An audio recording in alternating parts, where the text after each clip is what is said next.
Yo, mic check 1, 2. Let's get it, buddy. Hi. Reporting live here from Ruse's home. We're here in Ruse's studio. Reporting live from Ruse's studio, you are here with episode 210 of Ruse Radio.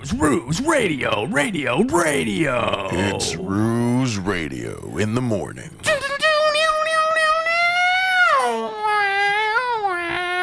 With your host, Ruse. Yeah, dude, I think that should be the intro for every episode. That is totally the intro right there. I should just do that for every single one, just like, because I always just do a 3, 2, 1, but that felt so much cooler. That felt real. That was fun. Coming at you live, and I've thought about that, like doing. Oh yeah, brother, coming in live with Ruse Radio. Oh yeah. Okay, so I've never heard a good one of those in person, so I think I get it a little better now. Oh yeah. Oh, I could see how that would hurt your voice. No, but you just gotta take a nice whiff, and then you go into the character, and you go hard, huh? I'll tell you, brother. I'll tell you, little dog. It's not easy doing the Macho Man, Randy Savage. You're such a good boy, yes you are. You're a good boy. Oh, Oscar, you're a good boy. You're one of the best boys there is. Oh, yeah. I wish I could be an Oscar Mayer wiener. I'd be a big one. The biggest. I would plop it on the table and go, bow. Here's my Oscar Mayer. How did you find that impression? How'd you figure that one out? Growing up, I loved wrestling, and that was one of the characters that's like so animated and hilarious, man. I can never do. I see. Maybe it's just because I got into wrestling later, like 2010, like way later. Wow. So I never watched it back in the day. So that's probably why I don't have the classics. I watched it from the 90s to 2000s or so, and then my cousin introduced me to like the older wrestlers because he grew up in the 80s, so he would tell me about Macho Man, he would tell me about Ultimate Warrior, Hulk Hogan, Andre the Giant. The GOATs. Yeah. No, but Ultimate Warrior, he's like, let me know, you come here, Oscar. Ultimate Warrior. Yeah. It was one of the recent episodes I filmed. I can't remember who exactly said it, but they told me that Ultimate Warrior had insulted a fan, and then he had to apologize in character, like on a video. Oh yeah, he did. Yeah, that's crazy. They did some crazy shit. Like there was the one wrestler who the reporter was like, "Oh, is it?" He's like, "Is wrestling fake?" And then he smacked the shit out of him. Was that fake to you? Yeah, I remember that one. Yeah. That was Terry Funk, maybe. Yeah, I think so. Yeah. And then that reporter ended up suing him for, I think, about $500,000 or maybe more. Who knows? You ever see the Hulk Hogan clip where he's on some talk show and he's demonstrating that wrestling is real, and he just picks this guy up and, he throws him on the ground? And the dude had like whiplash or he had a concussion. It's brutal. Yeah. It's brutal because the thing is, it's all fun and it's all going great, and then he just hurts him. Yeah, because so he's clearly violent. Well, yeah, because he's like, "Oh, you want to talk about it? Like, here, let's be about it." And then bam. I mean, the 80s and 90s were a different time for wrestling. That's what's so. I mean, I think what I was talking about with the other person I mentioned was like, you had Hulk Hogan and who else? Hulk Hogan never really changed, and Ric Flair never really changed. They both are like products of that time. Like you listen to them talk, and they're the same exact person they were when they were in the 80s. It's what makes it even crazier. It's like they never even not even. I mean, they've been performing. Well, like, I mean, Ric Flair has been around since like the 60s, 70s. It's just crazy. Yeah. And for us to have been able to witness him, even though he was at an older age, like it's still the stuff that he did at his age is crazy. Yeah, like, the fact that he had 5 retirement matches. Yeah. I mean, the Shawn Michaels one is one of the best WWE matches of all time. I love Shawn Michaels. I actually got to meet him once in person, man. No shit, really? Yeah, I was an intern at WWE Studios. Whoa, that's crazy. It was dope, man. And like, so I would be working with like the video editing department, but also with like the acquisitions department. I got to read scripts. It was dope. It was a good time, man. Yeah. But like, there was at the time they were working on Marine 5 with The Miz, and Shawn Michaels was in it. When was this? What year? This is like 2019, 2018 actually. Marine 5. Yeah. Wow. Or I think it was either 5 or 6, but it was dope because Shawn Michaels was in the movie. I got to see part of the movie and stuff, and so they brought him in one time to like just see his parts and like see what he thought and like, you know, if he wanted any changes or, you know, whatever they did. And he comes out and and it's like, oh shit, it's Shawn Michaels. They introduced us to him, and then I was like, Michael or Shawn, how do you stay so swole? He's like, calisthenics, brother. Like, he's like, yeah. Yeah, I was like, okay. I'm like, damn. He's like, yeah, man. And he's like, I do it every morning, you know. But he's like, in person, he's short, but he's jacked. He's solid, man. Like, yeah. Yeah, so. He's so talented, dude. Yeah. I mean, just what he was able to do in his prime is crazy. Because, I mean, that would be like the mid-90s, like DX. I was going to say DMX. DX and all that with Triple H. You could say that's his prime. But really, I guess, when did he turn on his tag team partner and really like break out? Because that was how it all started for Shawn Michaels. It was him and some other guy, and he turns back on in the 80s, right? Yeah. And they were like they were like the rocker dudes. I forget their tag team name, but they were like blonde. Before that, he wasn't a main eventer or anything. No one really looked at him like that. And then he turned heel and became like the bad boy, basically. Yeah, right. And that's where that all starts. And yeah, best theme song. I know I'm sexy. I did not get that when I started watching wrestling and I was watching him come out. I'm like, what the fuck is this? Because I did not know anything about Shawn. I just see this dude coming out to that. And he's like, I got the looks that drive the girls wild. Do I know any of the other lyrics? Dude, also, on that note, Jim Johnston, is that his name? Shout out that guy. Because he got like, in interviews recently, I should preface it with, he's the guy who made all the music for like practically every wrestler of the 90s to the 2000s. Like the Degeneration X theme song and stuff. I'm like, I keep seeing his name, Jim Johnston. Everything. I was like, who's Jim Johnston? And I'm like, I still didn't look him up. But dude, it's nuts because you can track when he left and the difference in the themes and he'll even say it. Like, that's what I was going to say is he has been on interviews recently with like whatever, like just wrestling interviewer people on YouTube. And he said that, I can't remember what the conditions were of him leaving WWE, but he said like he would happily come back. He thinks the themes aren't as good now because they're kind of like void of personality. And I think he's right. Like, there's not much personality in Seth Rollins' theme or like Roman Reigns' theme. Yeah, and they're like a lot of, it went from like, the Jim Johnston, like everybody kind of like differentiates. And that's what's so impressive about him too, is everything. He's so good at making everybody feel distinct. Mm-hmm. Like fucking Kane. Well, I guess not Kane, because that was that one band, Finger 11, which that's one of my favorite theme songs of all time. And I like, that's the thing. Like, I think they, in the 2000s, Undertaker. They switched from like, original themes to like hip hop and like punk rock, You mean like but the 2010s, right? Like, no, because I feel like in the 2000s, like there was still some wrestlers with the original, but then like I think maybe in the mid 2000s is where it really started changing, and like because Edge had his like rock, Randy Orton had like a rock. But I think Jim Johnston still made those too, because I'm pretty sure Batista's theme was a Jim Johnston theme. Pretty sure that was him. Or maybe Brock Lesnar. I don't know. Yeah, I think that was him. Like, yep, that seems like something he would do. Yeah.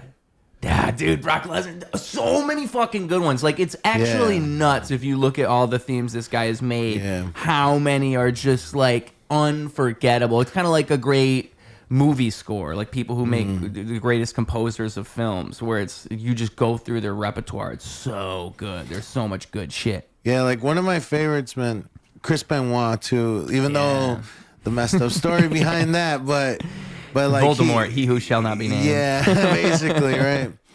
But he was a great wrestler. So Eddie Guerrero, that was another classic. Yeah. I lie, I cheat, I steal. Yeah. And then like there's the not so popular. There was the Carlitos. You know, I spit in the face of people who are not cool. And he would like eat an apple and like spit an apple at people. It's like fucking ridiculous. I think it's crazy he came back, because that was like a 20-year hiatus. That's like longer than CM Punk. I feel like Carlito, he was gone for a while. Yeah. And then what other fucking awesome themes are there? Rey Mysterio's got a great theme. Booyaka, booyaka, 619, booyaka, booyaka. And he's went through different themes. I don't know if John Cena is all him or if that's other people. Like I know John Cena wrote it, but I don't know if Jim Johnston was involved. He might have been. That's a good question. Again, I said Undertaker earlier. I'm pretty sure Undertaker, Stone Cold, Bret Hart, like all these people, I'm pretty sure him. It's just crazy. Because without the music, just imagine that. Imagine you take all that music away. Like, what would it be without it? I don't even think it would be the same thing. Like, I think you need that music to get everybody hyped. And like Batista, when I think of a cool entrance, I think Batista's entrance in particular is one of the coolest. Like, he seems so cool. I walk along, Just then all the freaking, like every time, no freaking fireworks. And like I said, the Finger 11 Kane entrance, fucking coolest entrance ever.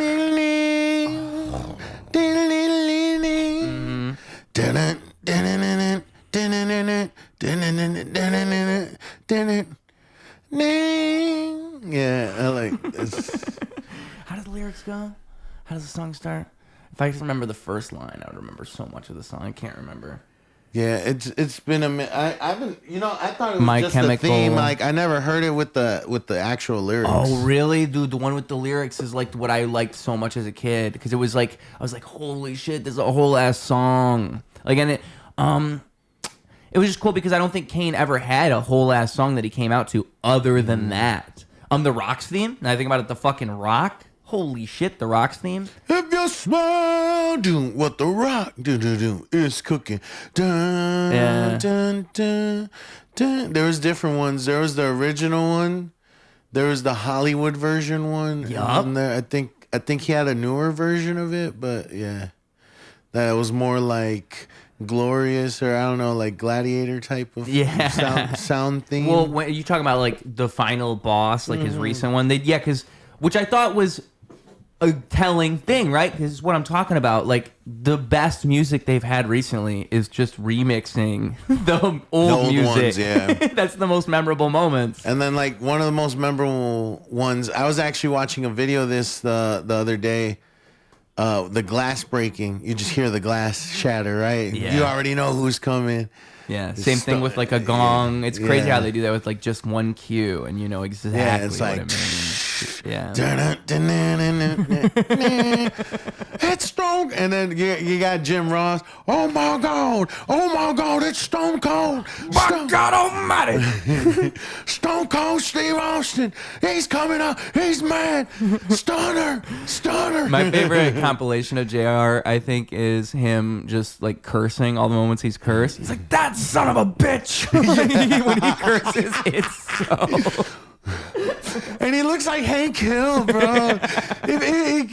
I think that's who they based it off. Hank Hill is Jim Ross. He's one of the best, though. Like, and again, when he came back, that was crazy. He was one of those people I just kind of figured was never going to come back to wrestling. Yeah. And was it just straight to AEW? Was that what it was? I think that's what it was. Oh, is he in AEW now? I thought it was. Maybe I'm misremembering. He was in WWE, but I thought he went to AEW. I could be wrong. I could be completely wrong. I just know that he came back, and I know he was in AEW at one point in time, I want to say. Mm-hmm. He's not in WWE anymore. I don't think he's in WWE. How do you feel about the whole AEW versus WWE thing? Do you have an opinion on that? You can say history repeats itself, and it's kind of like with, what's it called? WCW versus WWF, which Monday is now Night Wars. The Monday Night Wars. Yeah, because Monday Night Nitro versus, I didn't even know WCW existed much until like either my cousins or my friends were telling me about like MWO, and it's like, you gotta watch it. It's on this other channel, because I was so used to watching Monday Night Raw. Like, yeah. Well, and it really was a competition, right? See, that's the thing that I was really hoping AEW would be able to accomplish, and I don't think they did. Where it's, you need a competitor to WWE, or else you have a monopoly on the entire wrestling industry. That's what WWE is becoming nowadays, a monopoly. I mean, they have their own movie studios. They have their, they have their brand. Their entertainment now. Instead of federation. Well, once they got bought by the UFC, that really changed a lot. Because UFC, wait, yeah, the UFC, no way. Or maybe it's the people who own UFC, but it's all under the same umbrella now. Oh, that I did not know. Oh yeah, dude, that's crazy. That's part of the whole Triple H conglomerate. It's like Triple H, The Rock, and then the other guy, and they're all owned by the UFC. Which I wish I could remember the name of the actual company. It's the name of a company that owns them. But yeah, that's the whole thing now. And they're trying to market it. That's why you keep seeing them on what's like ESPN. Like you'll see WWE on ESPN now. Oh yeah, and they're on Netflix too. Yeah, because they're trying to, for one, they're trying to make it seem worldwide. Like WWE is a worldwide brand, so they're really trying to go into that market, which is, when you think about it, I mean, that could be a big thing, but they've been part of the world market. You know, they're talking about taking WWE. They're talking about taking WrestleMania to Saudi Arabia now. That's wild. Like having WrestleMania in different parts. Well, Saudi Arabia has been having a lot of stuff going on lately. Like, didn't they just have like a comedy festival as well? The Riyadh Comedy Festival. Yeah, I was just like, wait, what? So I was looking into that, and I think it's probably a more complex issue than you would imagine. So I think what's going on with Saudi Arabia, I mean, for one, what's for sure is they have a lot of money. And I think they're worried about running out, like because they're 90% of the world's oil or something like that. So they're just drowning in money. But they don't. That's not a guarantee. Like say electric cars, say all this stuff comes around, and we don't need that stuff as much. Well, now they're kind of fucked, and they're going to lose their foothold on the world market. So what do? You expand and you just invest all that money into a bunch of other things, and you diversify your country. They're finally basically creating a portfolio for the country. Yeah, and I guess they have a whole golf league where they're paying golfers. They offered Tiger Woods $1 billion for a contract, but he turned it down, and they paid a bunch of other golfers like $100 million, $50 million, like millions and millions. And the golf tournaments are way more laid back than the ones here in America, so they're trying to like make it look like, oh, we're gonna pay you more. It's gonna be totally laid back. It's gonna be awesome. That's really dope, honestly. I don't know how to feel about it, because the thing is that necessarily bad? But then the criticism is, well, we don't like we're not like Saudi Arabia as a country. We wouldn't agree with a lot of their customs, and that's where a lot of people get hang-ups. It's like, we wouldn't do the things that Saudi Arabia does, so why are we going to just, act like that's all cool? So I don't know, because they are paying, like if you're a comic and you get offered $500,000 for 60 minutes. Are you gonna say no? And that's where a lot of people get upset, because it's like, yeah, you should say no. You should stand up for yourself. I mean, only a few comics I think actually said no. I think Shane Gillis, he's like, oh wow, yeah, he said they offered me to do it, but I was thinking what he said was, it was on some comedy podcast or something, and he said, yeah, I got offered to do a show in Saudi Arabia. I turned it down. Yeah, I thought about it, but then I thought, aren't those the guys who did 9/11? Aren't those the 9/11 guys? Oh, He wow. said something like that. That's crazy. So but I mean, It's at 9/11. That's funny. so it is what it is. I don't know. It's a good moral question. Well, if you yeah. were offered that much money, would you do it? Because Well, a lot of shoot. people a lot of these people that are criticizing these people for doing it, if they were offered that much money, I bet they probably I mean, would. like, it makes me think, like, how I think Ronaldo plays for a team in Saudi Arabia now, right? Or I think so. and there was, I think, who was the other soccer player? Was it Neymar, I believe, or I forget who. But basically, there's this other soccer player, and he took he was the first one to take it, get paid $1 billion, and like for every post that he puts on social media about the team and stuff, is another 500. Right? Like, another What a deal. $500,000. What a crazy Yeah. deal. So he's a billionaire now. And imagine though, you're a soccer player and you come from like Brazil or like other like third world countries, and then now you're getting paid $1 billion. Like that'd be Exactly. crazy to think about. It's know. give him an offer he can't refuse. That's Yeah. exactly what it is. But I mean, that's the thing. I mean, they have so much money to spend. I mean, why not? First, for me, I'd be like, why not take it if they're offering it? I mean, what I don't everything. like about the WWE thing, and I think about the golf thing too, is I think what you see is I think what's happening is it's kind of taking away from the actual culture of the company that already exists. Like all these shows that WWE does in Saudi Arabia. Originally they weren't even having females wrestle on the shows. Now I think they're starting to do that kind of thing. Like at the comedy festival, they had girls, they had a gay comics, they did all that. So it wasn't like they were steering away from that. Well, at the no, comedy that's festival. good. It's good. That's progressive. That's of good. them, Yeah, especially for them, because Yep. they're used to I mean, I think they've lifted restrictions too, because before, women, when they're in public, they would have to cover up and they would have to be accompanied right. by a man. Yeah. I think nowadays they kind of. I think they got rid of the hijab. The hijabs are optional now. Like, yeah, they don't have to cover themselves in public anymore. Yeah. And then I don't know if the whole being assisted by a man thing is still a thing. Maybe it is. Maybe it's not. When I'm I was not going sure. through the comments on like some of these Riyadh Comedy Festival videos, because like most of the videos, it's how all these comedy YouTube channels are. They're like comedy drama channels. They'll talk about the comedy drama, and they're always such fucking haters. It's just kind of annoying. But like, because you already know what they're gonna say. They're gonna say, "Oh, fuck all these guys. Every comic is stupid." Da da da da. Like they hate the entire comedy world. But that's why they're popular. It's like a hate farm. But if you go through that's what it is. You go through the comments though. For like the Riyadh Comedy Festival thing, and you'll see some comments where it's like Saudi Arabians, and they're like, it's interesting to see a Saudi Arabian's perspective, right? Because there's like, I feel like when people talk about this, they forget like there's people in Saudi Arabia who don't think this, like you're thinking of this archetype of a Saudi Arabian, like they're all like this, like they all hate women and they all do all like that's not how every Saudi Arabian is, but you've created that in your mind. Well, yeah, I feel like people in general have created that in their mind because of the type of propaganda or the things that have been put out ever since the terrorist attacks. And there is a reality to it, in that was a part of their culture. Yeah. Like that stuff's not real. If you look back in history, like in the 60s, 70s, if you look at like countries that were supposedly terrorists, or if you look at Afghanistan, Iran, Iraq, like all those Middle Eastern countries, Turkey, all that,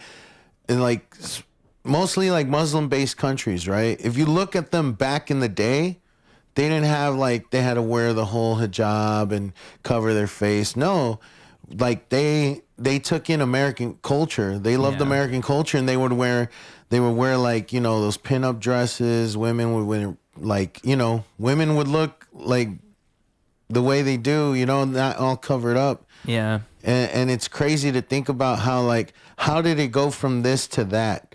but then it's also, you know, we invade countries, man. We do. Fucking the United States invades countries. And that's the other thing about it is like, okay, so you're talking about taking all this money from Saudi Arabia like it's this crazy thing. How about all the war crimes and terrible things America has done? Like, if you take money from America, aren't you just as bad by your logic? Like, you're acting like Saudi Arabia is like the epitome of evil. Like, have you heard about how other countries think of America? They think we're like the biggest asshole in the entire world. Yeah, because like you go to a different country and you tell them you're American, their mood changes. So I'm just like, look, I'm American, okay?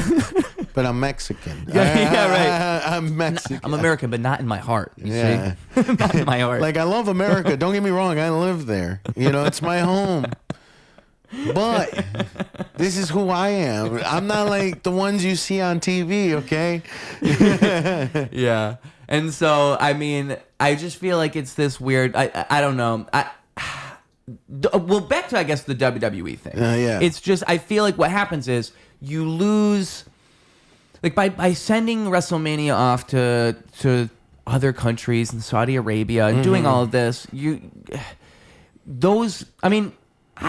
so Saudi Arabia in particular, because when you look at the other countries they go to, like the European countries, you get like a big pop, and it's actually kind of nice. It's refreshing. Like, the audiences are different. It's where you get all those sports chants and stuff, like soccer chants. But when they go to Saudi Arabia, it's just kind of a dead crowd, because that's just kind of, I don't think they're really wrestling fans, and I don't think they really get what's happening. I think that's where you're wrong. Am I wrong? I feel like they have reached out there, and like people from Saudi Arabia who loves American culture has to know wrestling. But like, okay, did you see when CM Punk did the whole promo on John Cena where he came out dressed as like the Thugonomics promo? That was crazy when he did that. So it was like the week before John Cena did a pipe bomb. John Cena came out and he knocks CM Punk out. And he puts him through a table, and then he does his version of the pipe bomb. Except John Cena's the heel now, and CM Punk's the face. So that was really cool. No. Did you see that or no? I don't think I did. Oh, dude, it's awesome. Because, I mean, it's probably the highlight of John Cena's heel run over this last year. Because it was if they had just done like a good 2-3 month program with John Cena and CM Punk, that would have been fucking awesome. Because those guys worked so well together. But instead, how they treated it was they kind of just wanted John Cena to fight everybody he could before he left. And then you have the whole fallout of the Rock thing. And so the story just kind of fell apart. But the best moment was when it was him and CM Punk. Because there's kind of an irony to it. It's like now John Cena's the guy who's saying, I'm the one who's going to take the title and leave. When that's what CM Punk was saying 10 years ago. Yeah, in like he was the saying, 2010s. Yeah, he was the heel at that time. The story is literally mirroring itself, if you think about it. I mean, it's just that, and he even says, you know, like, you're the corporate guy, and I'm the guy who's not the corporate guy. And CM Punk is the corporate guy now. He's the guy who took the corporate deal, and he's doing all this stuff. And it makes sense. And he's also the guy, he brings up like how CM Punk doesn't get along with people backstage and people who I think he mentions people CM Punk got fired or something like this, like a pipe bomb or traditional pipe bomb moment. So it was cool. And then the week after that, the response from CM Punk is when they're in Saudi Arabia, which was the whole thing because CM Punk had said, I'm never going to perform in Saudi Arabia. He had actually said that. And then he ends up in Saudi Arabia. Well, because John Cena in character as a heel says on Raw, yeah, I'll let you fight me for the title in Saudi Arabia. That was a nice moment. But yeah, so CM Punk comes out in Saudi Arabia, like I think it was the last SmackDown before the pay-per-view. Maybe it was like the last Raw. And he's dressed up in Thugonomics gear, like, you know, acting like John Cena when he was a rapper. And then, like Thug Life. Yeah. And I think it said like drug free instead of Punk Life. Drug instead of word life, it said drug free. Yeah. Drug free. Yeah. And so he comes out and he's doing the whole thing, and then he does a whole freestyle on John Cena. He raps at John Cena. That's hilarious. But the thing is, because they did it in Saudi Arabia, it did not get the pop it deserved. You see, I know if that happened in America, people would have lost their minds because they would have fully got it. But like, I think since it was in Saudi Arabia, they just weren't really familiar with like the whole freestyle rap John Cena thing. Yeah. Like they weren't in that deep, and so they were just kind of, oh, this is funny, but we don't. That's my theory because that was such a good moment, and you would think like the crowd would have went fucking crazy. I mean, maybe because who knows. Honestly, I just think it's different. I think, and that's what's interesting. I think it's good, but it's also I just don't like this whole direction they're trying to go. Where let's just take everything and also let's up the ticket prices by 500%. You know, now it costs $350 for a ticket to Raw. Like, wow, yeah. Oh crazy. Yeah, no, it did. Yeah, because I remember I was seeing WrestleMania tickets or like SummerSlam. I think didn't they have it here this year and. I don't know if they had a pay-per-view, but there was a pay-per-view here in Chicago. I feel was like there this year? I feel like a couple years ago they did the whole what was it? Battle Royale? Was it no Battle Royale? What the fuck was it? It was when CM Punk returned, and they have the two war games. They did war games here a few years ago. That was a pay-per-view. Yeah, I didn't know that was a. Other than that, though, I know they come here multiple times a year for Raw. And SmackDown, like it's always like I want to say they come to Chicago 3 to 4 times a year. If you're correct, I always like miss it. I always notice the last moment, and I'll be like, "Wait, what the fuck? They're here tomorrow?" Like that's always what happens. And then you look at the ticket price, and it's crazy. But I don't know if they did a pay-per-view. I really do want to say it's about $300 for just any ticket. I want to say that's what it. Do you remember if you looked at the ticket price when you saw they were in town? Did you look? I just wonder how much it costs. But yeah, no, like actually, I think there was a Raw, like or SmackDown not too long ago, maybe like in the summer. They're here all the time. Yeah, that's because I thought it wasn't that frequent, and that's why I think it's like 4 or 5. It might even be 5 times a year because it really feels like it's every few months. I did go to a Raw. Raw one time. I think this was like back in like 2010 or 11. Me too. That was the one time I went to a Raw. Yeah, the one at Allstate, I think. Or was it? Nah, it wasn't. It wasn't here. It was back when it was in Detroit, and I want to say it was. It got to be like 2011. Yeah, because I remember I went to a Raw, and then this was when ECW was still around. Oh yeah. So because it was cool, like they showed Raw. And then it was ECW. Because they taped like the afterwards. matches. Yeah. Oh, they taped them after, not before? They did a taping, yeah. So it was a taping of Raw, a bit of Raw. And then they did ECW, like 1 or 2 matches of ECW. And then it was back to Raw. Oh, yeah. Because that's what when I went, that was when they were doing main event. I think it was just main event that they taped before. And so they filmed like 3 main event matches and then they did Raw. Because main event was a programmer that was like an hour long and that was on every weekend on Wednesdays or something. And it was kind of what all the jobbers got to do to like shine, you know. It was a weird show because you just have like the people on the lower to mid card just having matches to have matches, kind of just to give them something to do, I feel like. Because it's hard to do. It'd be like Tyson Kidd versus Zack Ryder. Like that's the type of match they would have on there. Yeah, kind of random. I remember Tyson Kidd. Other guy. Woo, you know it. Oh, radio, tell me everything you know. Okay, you don't know that? I like to drive with the radio. I like to play it real loud. You don't recognize this? Mm-hmm. Oh, dude. Zack Ryder was like the first. He's like the prototype of a wrestler using the internet to get a push. He was the first person to ever do it because he had a YouTube show and it was called, I can't remember what it was called, but that was his thing is he would be like, woo, woo, woo, you know it. Like it's Zack Ryder, and he would just be a Long Island type. it was, I think it was off of like the Jersey Shore stuff. But dude, Zack Ryder was the shit. Now, I think it's Zach Cardona. I think he just goes by that now. He's still around. So he switched to his Italian name. Yeah. I am a fan of Zack Ryder. I wish that would just be his name, if you ask me. Yeah.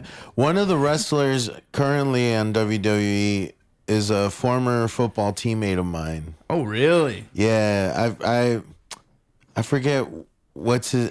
I think his character name is Angelo... I don't know if it's Angelo Dawkins. I forget.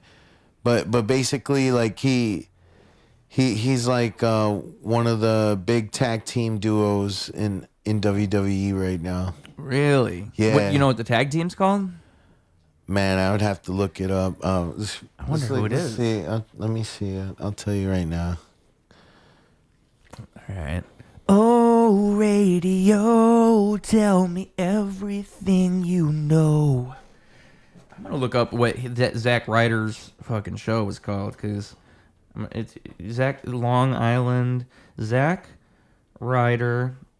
Yeah, this is my show.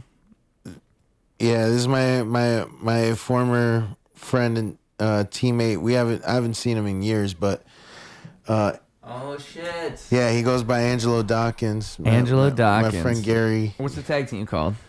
His tag team. Oh, Street Profits. Oh shit. With I've heard of Montez them. Ford. Yeah. I've heard of them. They're out all the time. Yeah, man. I used to play football with him we used to play football at Harper. No shit. Harper College. This is dope. Cool ass dude, man. Yeah. So to see him cause that was his thing back in he would always be talking about it. So he wrestling? was like, yeah.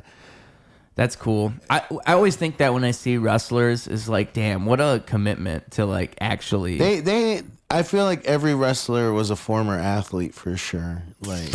Or just straight into wrestling. It's one or the other. That too. Yeah, because I mean that's a good point. That was The Rock. I think that was John. That was Batista, right? Yeah, and the Rock played football. Like he was at Miami University. Brock Lesnar. He was a wrestler. Brock Lesnar. Olympic. Kurt Angle.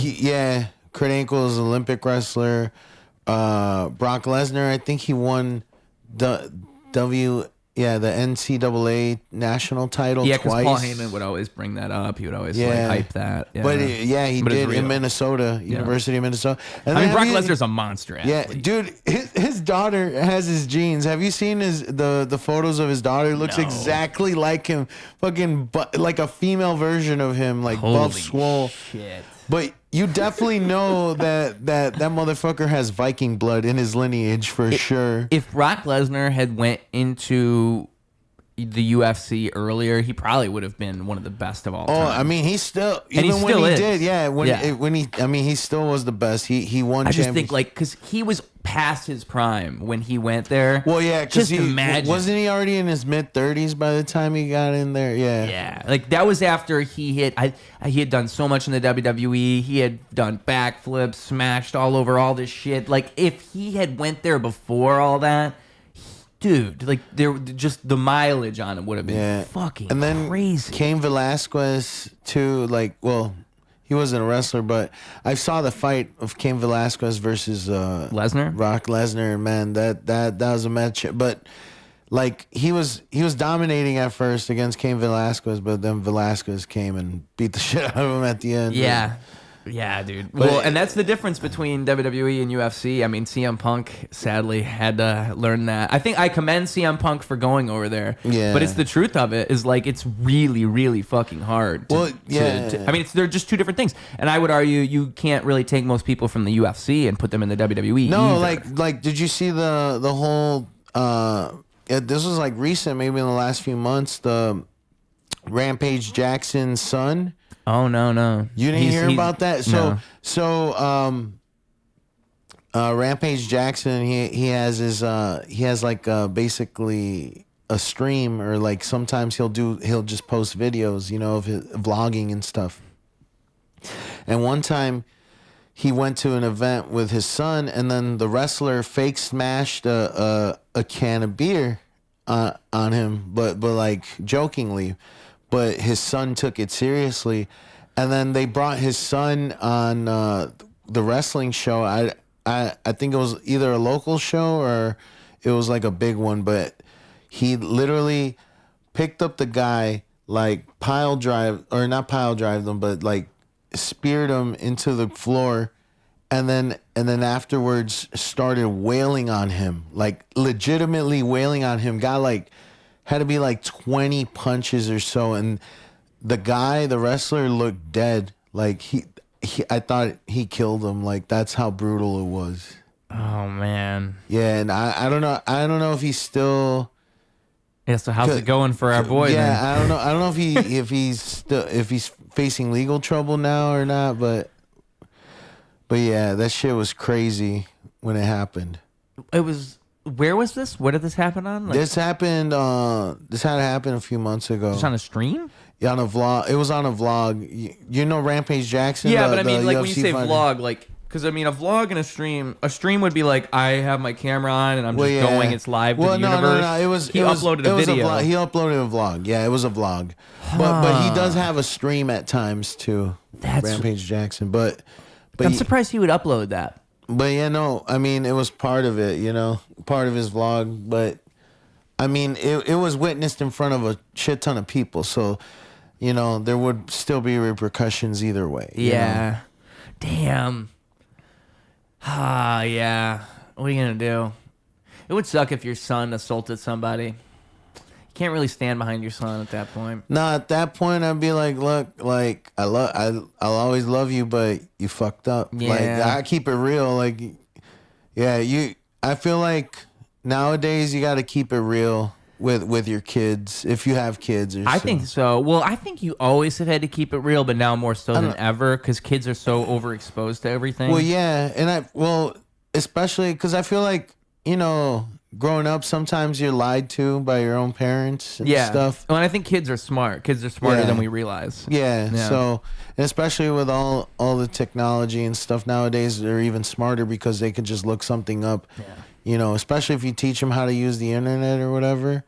But then you never know what they're researching or they're finding out there. It's crazy. Well, I mean, that's really it. It's like, you know, you can do everything you can, but I think your kid, it just naturally, it's just what kids do. They're curious, and curiosity kills the cat. Yeah, you know? That's just how it goes. You know what's crazy to me? It's like when we're kids, we're so curious, but as adults, we lose that curiosity. Yeah, and it's like, what happened to that? Like, when or where, at what age did we lose our curiosity? Like, I think what happens is that people get into the monotony of life. Like, I often find that when I break my own cycles is when I can recognize that the most. Like, when I can see, like, if I'm doing the same thing for months and then I go somewhere else for a few days and then I come back, I think those are like the times where I can see it the clearest. Like, oh, like there's so much beyond me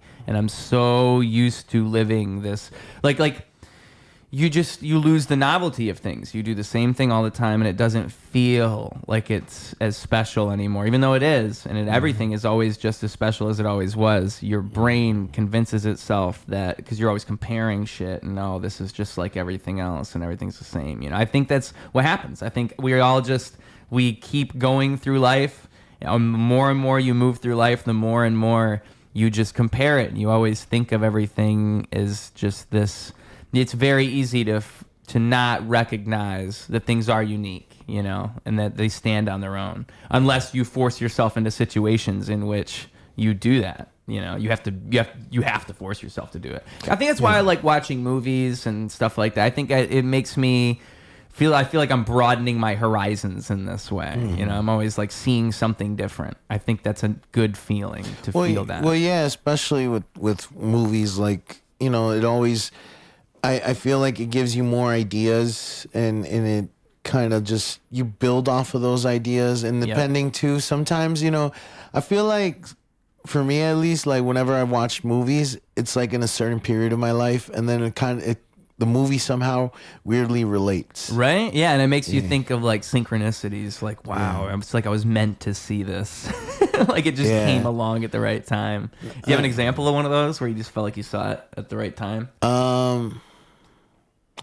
Because I know the feeling. I know the feeling you're talking about. All right, like, okay, so even though this movie was like oddly, I feel like people find this movie a little weird, or kind of like some may find differently about it. Like, oh, they feel Joker, like, right? So Joker, you know, in the movie, he's like sad and depressed, and then like he just says, "Fuck it, he becomes the Joker," right? Like he's just like he takes on this person in that movie for that sense, right?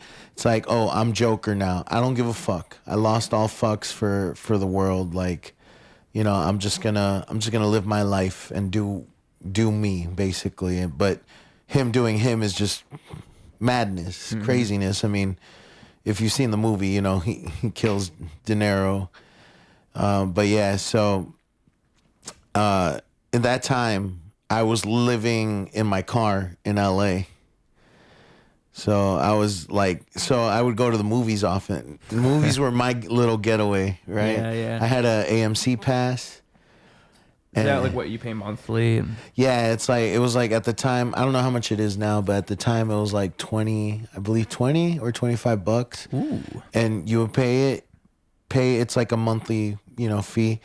But basically you get to see 3 movies per week in any form. It could be IMAX, Dolby, yeah. Whoa. So it actually it does, and I mean, what movies cost $12 a ticket, right? So $25, 3 movies per week. Like, you're saving money on going to the movies. So yeah, but so that would be my little getaway. And that movie, I don't know, I felt I related to it. Not in the sense that I'm gonna fucking go crazy and go fucking shoot people and shit. No, look out for this guy on the subway. All right, just watch remember out. the watch scene. out. Right? You better watch out. Yeah. You start picking on me while I'm in my clown makeup this Halloween. It's going down. Do not wear a suit around him. Yeah. No. Or start singing "Send in the Clowns."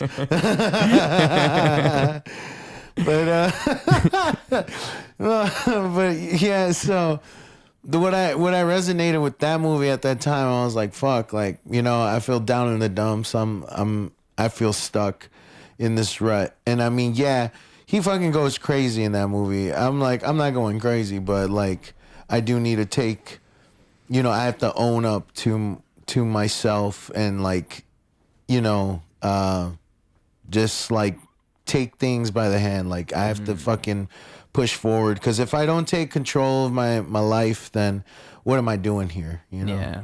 And at that time, like, I feel like it really humbled me living in my car for the time I was living in my car in LA. But yeah, I had some great times too, just being out there. Yeah. Like what? How'd you even end up in your car? I mean, at the time, like, I had gone out there to do a class that I was doing through my college called the Semester in LA.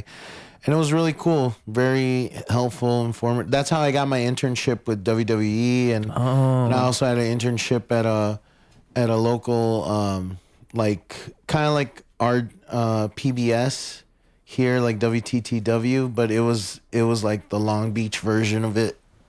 Okay. Out there, so I would intern through there. The class. It was all yeah. through the class? through my classes, I had to do internships, and I did internships at those places, and then and I was living with my family at the time, but after a while, like, you know, they thought it was just going to be a short period of time, so there was a confusion, and then I was like, all right, cool, like, I don't want to be in your space, like, I feel like I'm invading or so, like, you know, I still love him, I still talk to him, but it was just like, you know, I don't want to be in your space, like, if you didn't expect me to be here for a little while. So I ended up just living in my car, and I mean, at first it sucked, but after a while, I made use of it. Like, I was like, okay, I was researching stuff, and like, I had my place to shower, or, like, you know, at the gym, like, there was literally a plaza I would stay in, because I could stay there. It was like a Planet Fitness 24 hours, so the parking, yeah, so parking was cool. And then right next to it was a laundromat, so there's my clothes. You never worried about people breaking in your car, though, or anything like that? No, I'm there. I mean, dude, it's crazy. You don't really think about it, but there are a lot of people out in LA, like, living in their cars. Yeah, well, no, it's funny. When I was moving here, like when I first thought about moving here, I was seriously considering like how could I just move with a car and just sleep in the car, and where would I leave the car? Like that's what I was trying to figure out. And then I eventually thought, no, that's probably just not a good idea. No, like there's Walmarts, like people stay at Walmarts as long as it's 24/7, like the parking lot's open. Casinos, that's one thing. Casinos, yeah, that too. Yeah, because casinos got good security. Well, they got security, but then if security sees you, like they'll probably try to kick you out. Because it was funny, man. There was this one Planet Fitness I used to stay in LA, and there was two. I actually like want to tell these stories on stage someday. But that good? They're good stories. Like it was funny, man. Like there was two security guards, right? Okay. There's the younger guy. And then there's the older guy. The older guy, he's like, "You call me Pops," and the younger guy, he's like, "You can call me get out of here. What I tell you, you can't park here. Like, you can't sleep here, man." But so yeah, they probably deal with that a lot. Nah, and so the older guy, Pops, he would be like, he knock on my window. He's like, "Hey, young blood. It's time to wake up, man." It's like 7 o'clock. I'm like, "Thanks, man. I'll get moving." Like, all right, cool. Like, you know, the other guy, he's like, "Dude, I'm not telling you again. You can't stay here overnight." Like, you know. Yeah. It was crazy. Yeah. I mean, good cop, bad cop. Yeah, right? basically. What are you going to do? I mean, because the thing is, if you let people do it, it's probably just a gateway. That's the problem. You don't want everybody doing it. But that's the thing. Like later on, eventually, like LA has it now where they're implementing a law that you basically can't sleep in your car, because if you sleep in your car, basically you're breaking the law now. Yeah, but I mean, LA is where it's the worst, right? Well, yeah, the homeless. They had Was it that bad when you were there? I mean, they had Skid Row. Like, I remember taking the bus, going down Skid Row, man, and like, it would just be filled with tents. How big? How long? When you say Skid Row, is it just this big, long area? It's like this, it's kind of like, like a section, like Rogers Park, right? Or like, but Skid Row was literally like a small town or like a small area, but it was filled with tents. Like people lived in their tent, a lot of people who were homeless. Some people had like a jacuzzi, like, living homeless, but like in luxury. Yeah.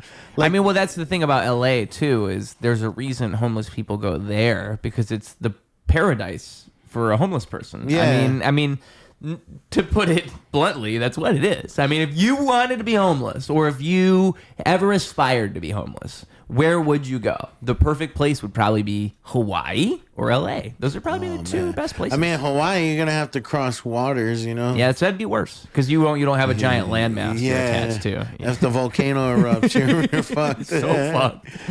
But it would be cool at the very least, because I feel like at least Hawaii has probably got a better vibe than LA. Everybody's probably pretty chill.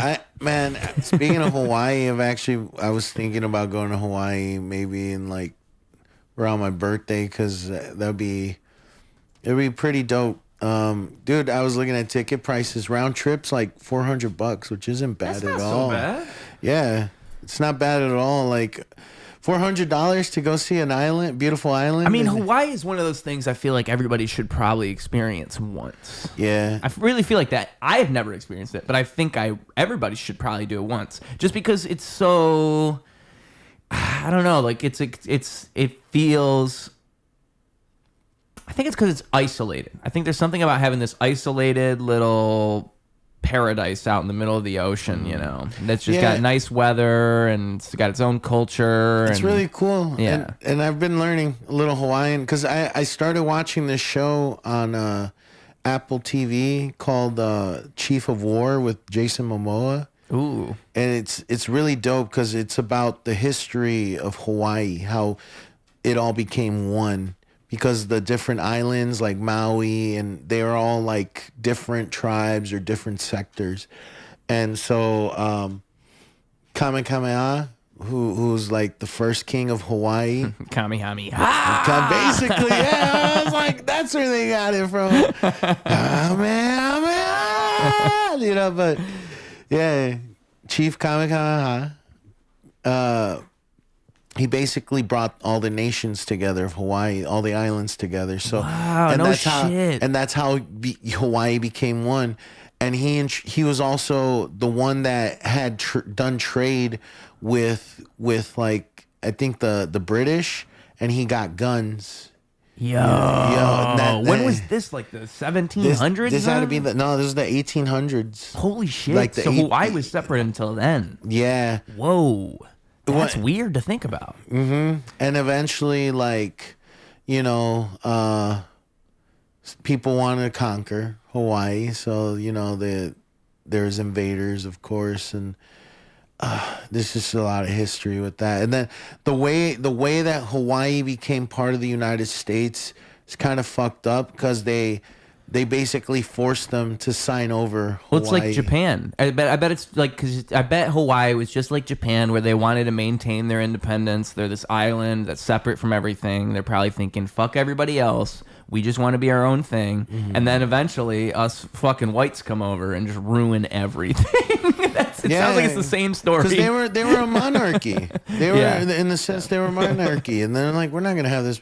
You know if you really think about it, the last monarchy that exists in the world is the Great Queen. Britain. Yeah, Great Britain. Yeah.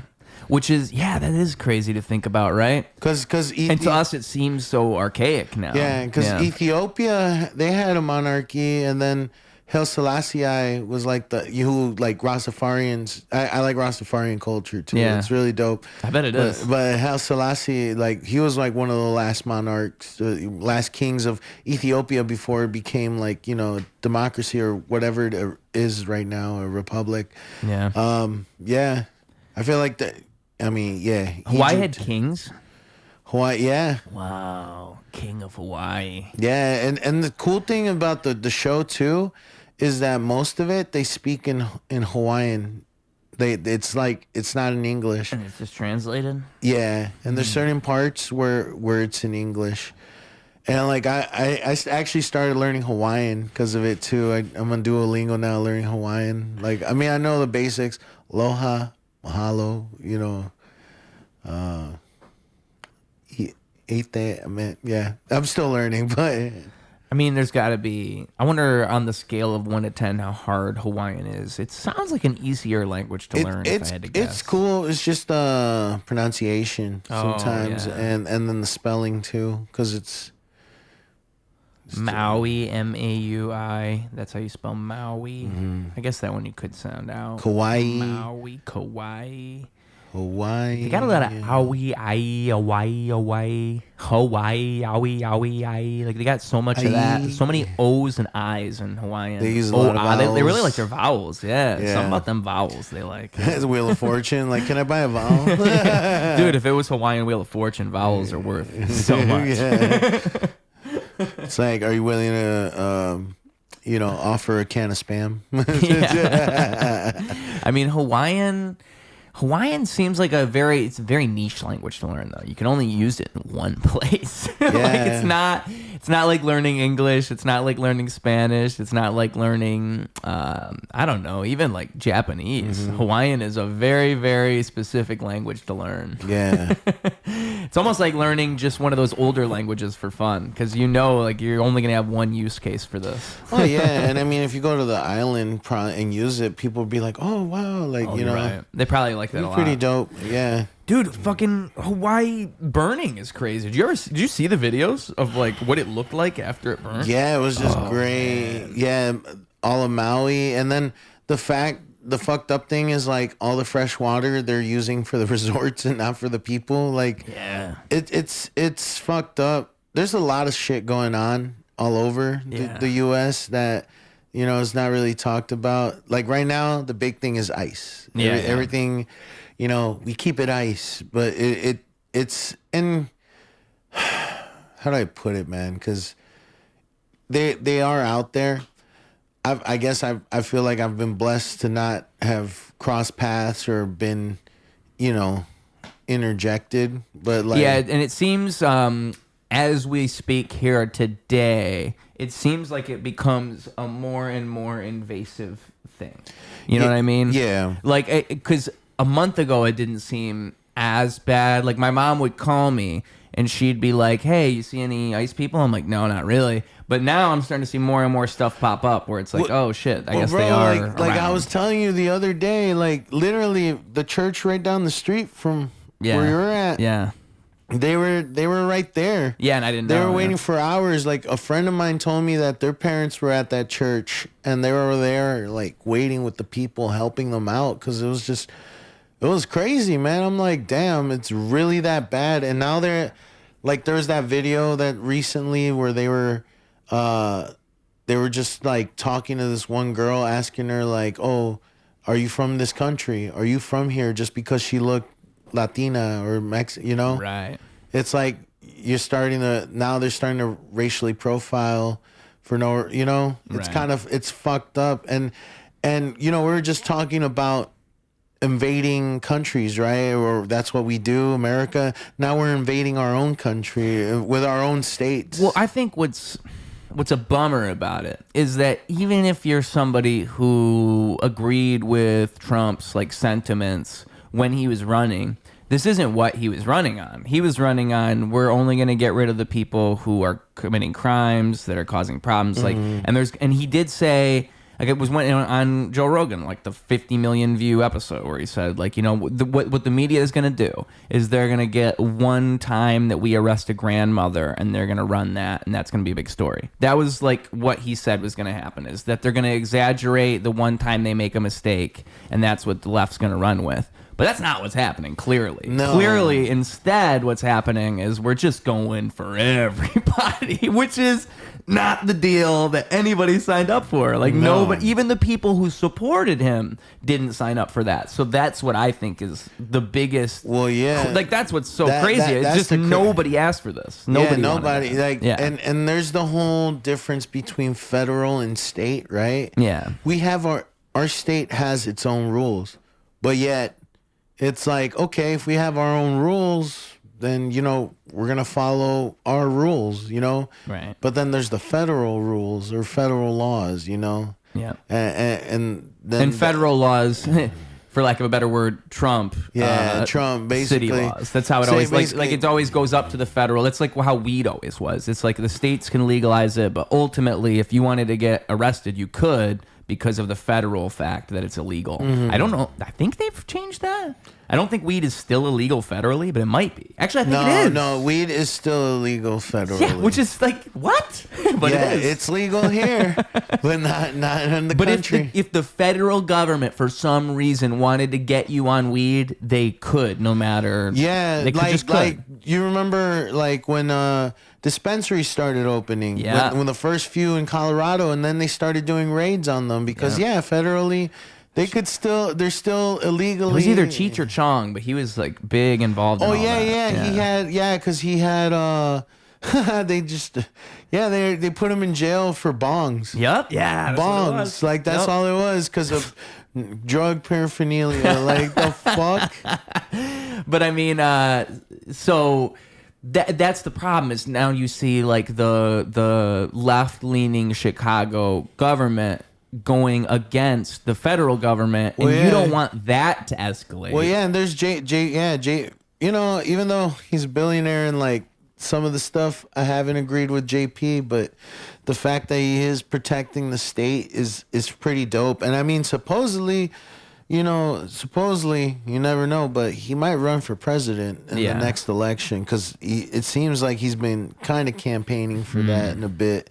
Because I mean, some of the stuff he's been doing, like, I'm like, damn, it's like, he's not wrong in some sense, but man, I don't know. We've had some corrupt governors and we've had some corrupt mayors in the last decade or so. Chicago is like literally Gotham City. Yeah. So it's literally Gotham City from Batman. Yeah. I feel like with the whole ICE thing, with everything, I think what also, it just seems like everything is so, it's very easy to get distracted by the present moment and what is happening right now, because that's how things are designed. That's how the whole media apparatus works. Like right now we're supposed to be talking about ICE, and 3 weeks ago we were supposed to be talking about Jeffrey Epstein, and then 3 weeks from now we're going to be talking about something else, because that's how this works. And so that's what bothers me the most, is it almost just seems like the chaos is like by design. Like they just throw shit at you all the fucking time. That is, you know, like, and you're just meant to go crazy. You're just meant to think that it's all the worst thing ever. I agree, man. No, because, man, I was having a conversation with my mom recently and before about this because of the whole thing with ICE, right? So she was like, don't go out there. Just stay in here. Like, you know, because ICE is out there and this. I'm like, see, they already got to you. Right. I'm like, the news has gotten to you. Right. Because that's all they feed you. And she's like, no, but it's happening. I'm like, I know it's happening, Mom. I know. Like, but the thing is, you've already bought the propaganda. Like, it's already instilled in you the fear that they're trying to incorporate into you and into us in general. Like, you know, sure, like, yeah, if I do get an encounter, then the fear like will strike in or whatever, right? Yeah. But also, it's like, you know what? You can't stop living your normal everyday life just because they're telling you this and that. Like when COVID happened, I mean, everything stopped. You know, we stopped interacting with each other. We stopped, you know, doing our regular daily lives, and we all, in a sense, just became depressed and zombies and shit. You know? Yeah, right. Well, and I think the lesson one could learn from that is there's only so much we can withdraw from each other socially. Like you can't just lock yourself away, no matter what. Like you have to have some type of outlet. Yeah, and on top of that, but the other thing it did really make us realize was about time. How precious time is, because now like certain places aren't 24 hours anymore, you know, and on top of that, it just shows us like to value our time with the people in our lives or things in our lives in general and stuff, you know. I think so because I think it's like any experience where you see how quickly things can change and be taken away. Like how quickly something that you took for granted is just gone. Yeah, and like right now, like they're trying to take away our rights and shit, you know? And I think like that's something like you're saying, to not live in fear is the most powerful thing you could do. I think so, because I think living in fear immobilizes you. Oh, it definitely does. And it just makes your life miserable. It mentally handicaps you. And when you're mentally handicapped, your body's mentally handicapped. You know, your body's handicapped in a sense because you're just stuck. Like, I have a tattoo here, right? It says, "My fear is my courage." Originally, I misheard the lyric. It's from No Woman, No Crime on Bob Marley's. He says, "My fear is my carriage, like a carrier." That's also but it's also a great quote. But then I misheard it for "My fear is my courage." It works kind of the same both ways. My fear is my carriage, my fear is my courage. Both are the same idea. Yeah, because for me, well, I like the fact that my fear, I heard it as my fear is my courage, because whatever you fear gives you the courage to conquer it, to conquer that fear. I feel like if you keep living in fear, you're going to be stuck. And so, like, this whole thing with my mom, I told her, like, you know, I don't feed in as much as it's going on. And I honestly believe it's going on, you know, because it's there. It's like, look, I'm not going to live in fear. I'm going to go do my things, go live my life. And, you know, if I get stopped, I get stopped. Right. But if I don't, I'm going to keep going forward, you know. Because, I mean, there's just no use in, I mean, the preciousness of time, right? There's no use in wasting time being afraid. And you're losing all of those moments you could have used for something better. And I feel like if you're always living in fear, you're never going to be able to do the things you want to do. You know, like, and I feel like we encourage each other as people. Like, I'm not gonna lie, like when I see you running, you post your miles and stuff, I'm like, damn it, I need to start running more. See, I'm glad to hear that, because I mean, I think that's a testament to like the butterfly effect of stuff like that, right? Because I share that what he's referring to is like on my Instagram story, if I run any day, I used to religiously, I hate carrying my phone. I just hate carrying my phone anytime.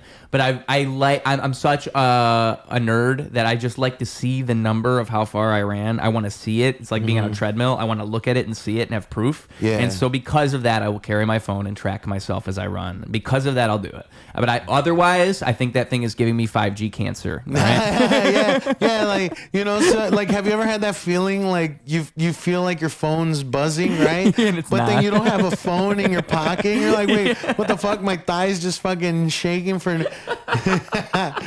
It's that 5G already. It's that 5G, baby. Zapping through your body. Yeah.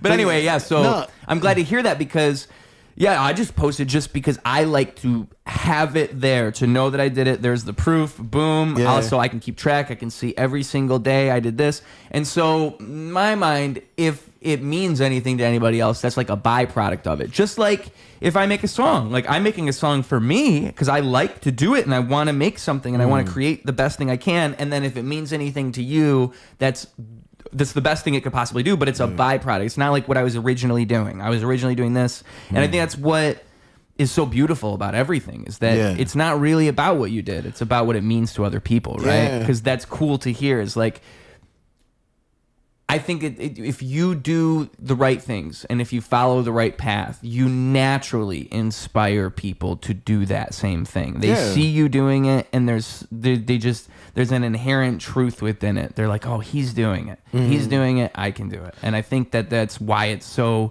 great to see people do things. Just to see people actually go out in the world and get shit done. It's like, oh, dude, if he can do it, we can all do it. I think that's what people see. When they see that. So when I see you running, I'm like, man, I want to get back to running because I want to get faster. Yeah. Like I told you earlier, I did the marathon, right? Yeah. And which, like, congratulations, by the way. Thanks, man. Like who don't believe me, I have it tracked, all right? I want to say, too, I didn't watch our last conversation. I didn't go back and watch it, but I'm almost positive that we talked about doing the marathon. And, like, you were like, I was like, how much does it cost? And you told me how much it costed. And I was like, oh, it costs money? Yeah, I know, it does cost money. You know, it's crazy, man. I did the marathon, and I was like, I don't ever want to do this again.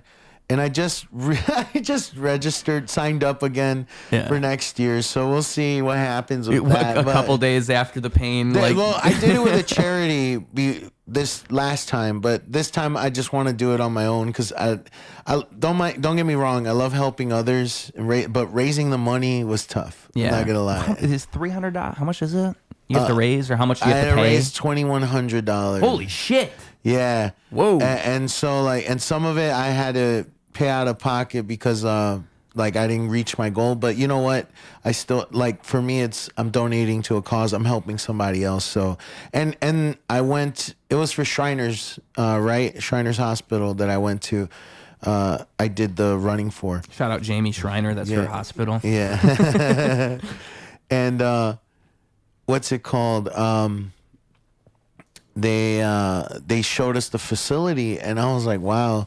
I met some of the kids. The kids were it was cute and funny at the same time because they were like shy. Yeah. And they're like, what? But at the same time, you could tell the look on their face. They're kind of like, why am I doing this? Like, I'm being forced to do this. And one of the kids, though, oh my God, he was sweet and funny and so smart. Like, this kid was sharp. Like, I was like, wow. Like, he was on it. Very talkative. And then we met this one girl with cerebral palsy, and it was so inspiring because this girl, she's I think she was about 16 or 17 now, and she has done 3 triathlons. Whoa. I was like, wow. I was like, I'm barely just doing a marathon. You're doing triathlons. Now, like, triathlon, how far do you run in a triathlon? I think is it 30 miles or no? I don't know. I don't know how long. Because a triathlon, yeah, we gotta look this up. But continue. I'll look it up as you're talking. I don't know, because a triathlon is swimming, running, and biking. Yeah. You know? Yeah, I know it's all 3, but I heard there's like a super triathlon is what I've heard of, and that's like 30 or something. It was nuts. I think it's 10 originally, maybe. That I'm not sounds sure. about or right. Or 5 I don't know. Let's see. Triathlon distance is going to pop right up. So super sprint to the ultra long full. Iron Man, I think, is the one I heard of. An Iron Man. Iron Man is the like the mecca of it, I think. Yep. So it says a 0.93 mile swim, 25-mile bike ride, and a 6.2 mile run. Oh, that's not bad. The bike is ride. The hardest. That's what I was thinking. I see, back in the day, like over 10 years ago, I used to bike a lot. I would bike from my house to either North Ave or to the Shed Aquarium. Okay. And that was how far is that? To North Ave from my house was about, I want to say, 10 to 12 miles. That's a decent bike ride. And then biking from my house to Shed Aquarium, about a 15-mile bike ride. Okay. And then I would bike back to my house, so double that, you know. And it would take me like 2 to 3 hours just because I was just chilling in between, you know. I was taking a break, kind of taking it in. If I really was like consistent on it, probably like an hour and a half or so. I used to ride my bike to work, like my first job ever at shout out McDonald's. I think that was my first job. And I want to say it was a 5-mile bike ride, and that took me about 25 minutes, 20 minutes. It wasn't that bad.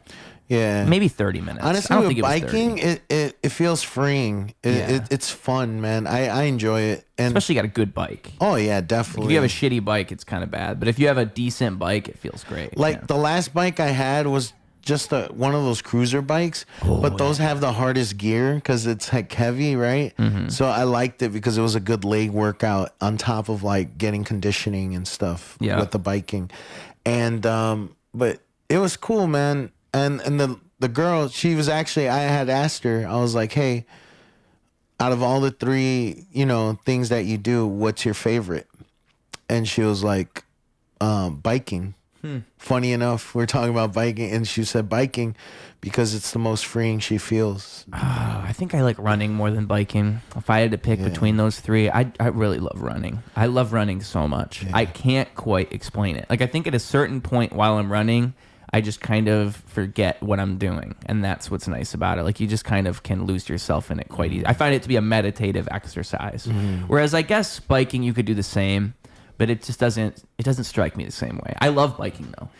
What I like to do is stand on the bike and fucking, I'm that guy. I like to like stand and like ride my bike as fast as I can and fucking, dude, I whip that thing, and I'm saying I need to get a speed bike. When I'm on the trail and I'm on my skateboard and then there's like a dude going 20 miles an hour on his bike, 25 on his bike, I want to be that guy. That's what I want. But those bikes, I think, are like $500, $1,000. Oh yeah, man, I can't ride those bikes. They'll ride up my ass and balls and fucking just like. I don't know. You could probably get like a special seat. Yeah, big ass seat on those slick ass bike, just like custom made. You know.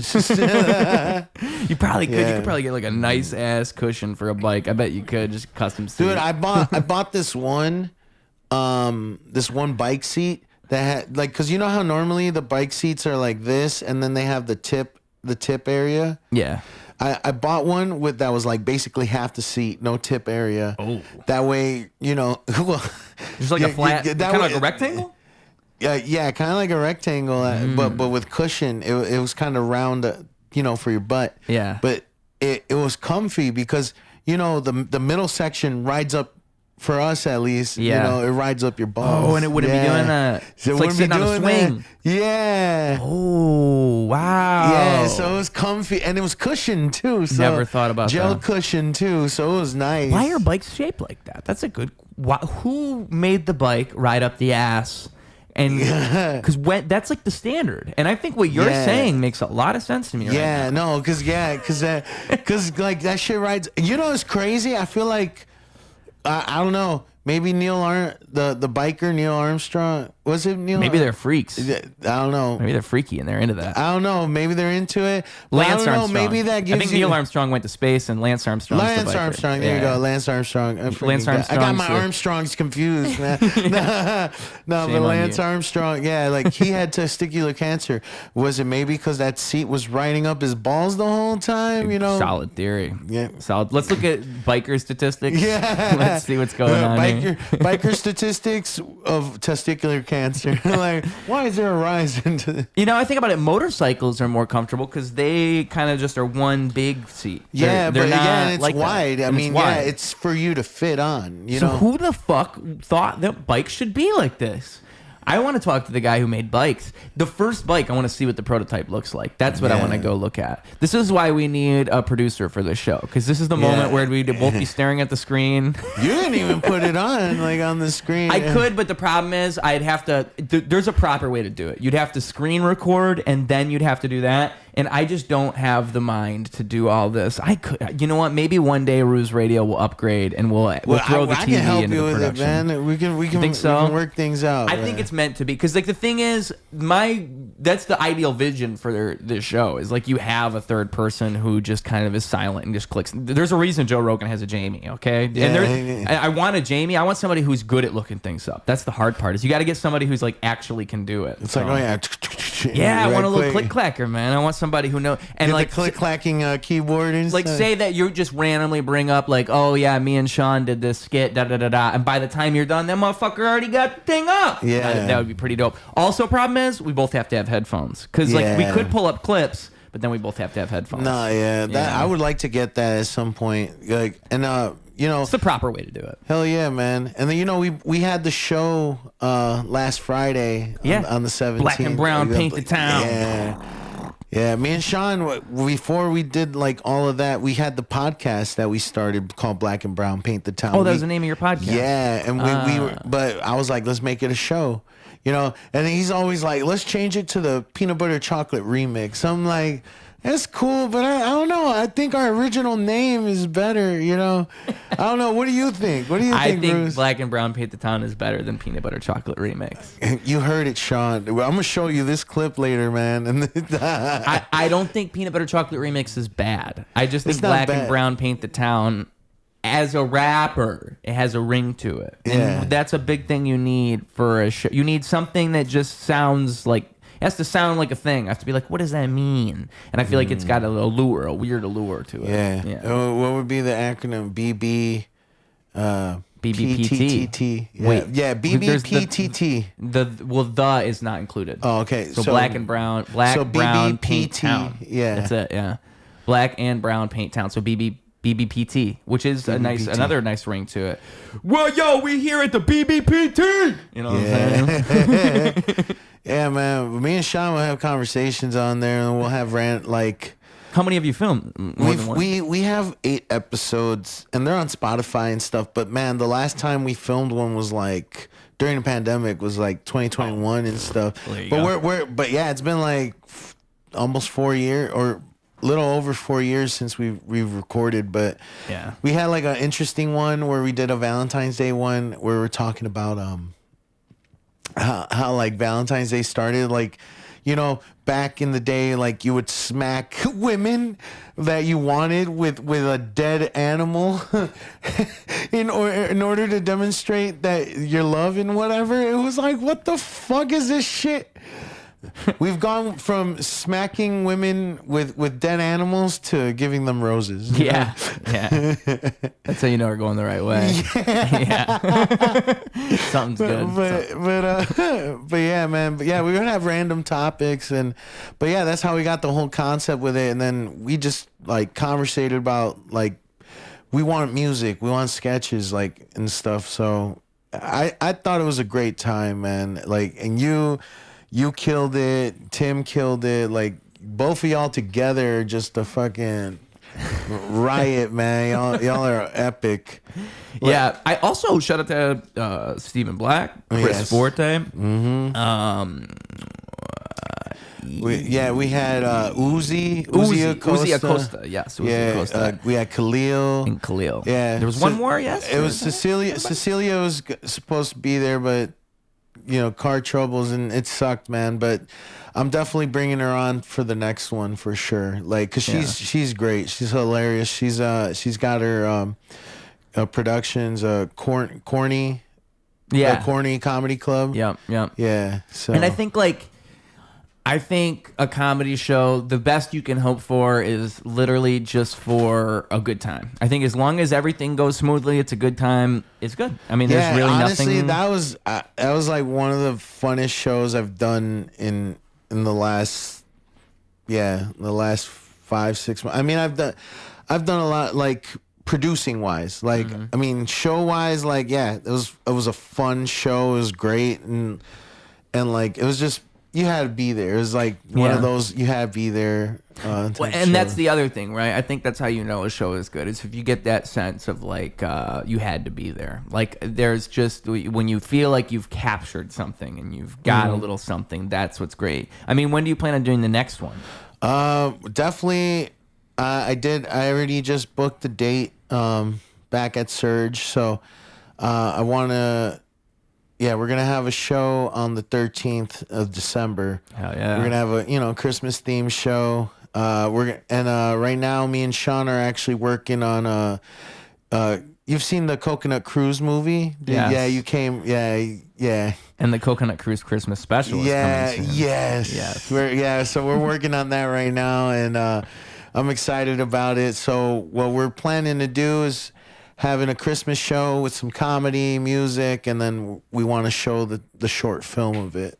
So, how long is the Christmas special? Christmas special, it's a maybe 10-15 minutes, but it's gonna be a fun one. Like we're excited for it. So I think Shawn was trying to recruit me. He said something to me about it. Hey, yeah, if you want to come, dude, if you want to be in it, man, we're getting things together right now. We did a rewrite of the script. We might do one more. Okay. Because we're starting to figure out the dates and times so everybody can hop on and see if everybody will be good.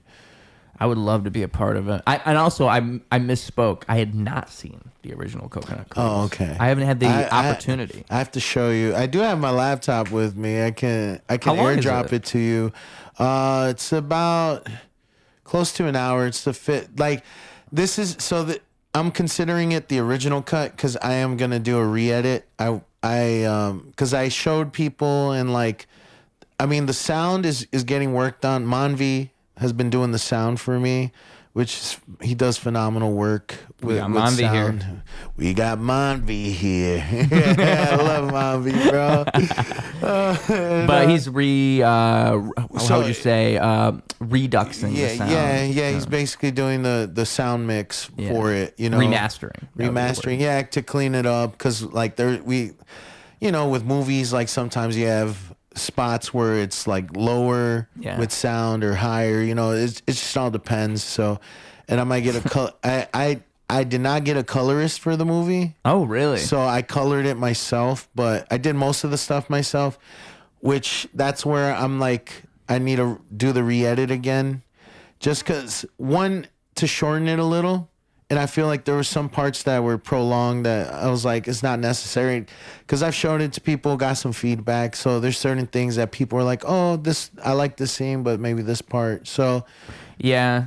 And I mean, a film, it's you can get away with that, I guess, if it's like your first film, right? That's a weird thing to think about, right? Because you can't really do that if it's a film that's bigger, but you can still get away with it if it's like a smaller film. You can still re-edit it and re-release it. I mean, they do that with I guess they do it. They do it with big movies too. Yeah, like I remember director's cuts. Mm-hmm. So technically, like the original cut is my cut. Yeah. And now I could just make it differentiated, right? Editor's cut. Now it's director's cut. So now I'm like, oh, yeah. The coconut cut. The coconut could be the coconut cut. Yeah. The true coconut cut. This is like the real version, the true coconut cut. The first one was the movie, but this is the true coconut cut for the true coconut heads. Everybody. That'd be dope. Yeah. I mean, I don't. With you were talking before about plans for a sequel. Is that still floating around? Yeah, too? we're Coconut still. Cruise Yeah, right now that's also in the works. Right now, we're just kind of getting the script together. Yeah, and then just after that, work the bones. Rewrites, figuring out the cast, and bringing back the original cast if we can, depending on people's schedules. And all. Man, Coconut Cruise.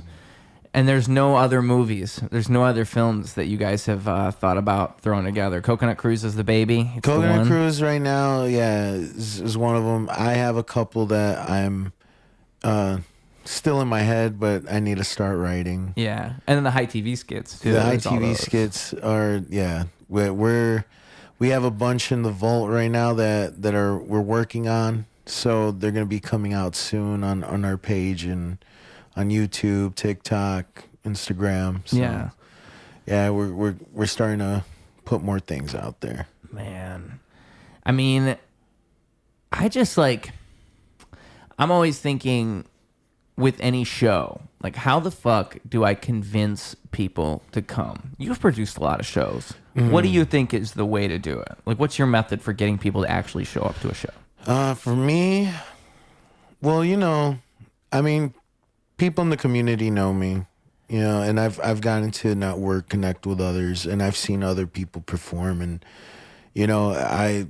for me, what I try to do with my shows, I try to bring on different styles of comedy, different variety, different backgrounds. Like, I don't care who you are. Like, if I find you funny, if I think you're funny, like, I want to bring you on my show. Like, I think, kind of help others get exposure, In a sense, I'm exposing myself too, but I also want to bring exposure to others, like build and grow as a community, Yeah. That's the thing I love about it.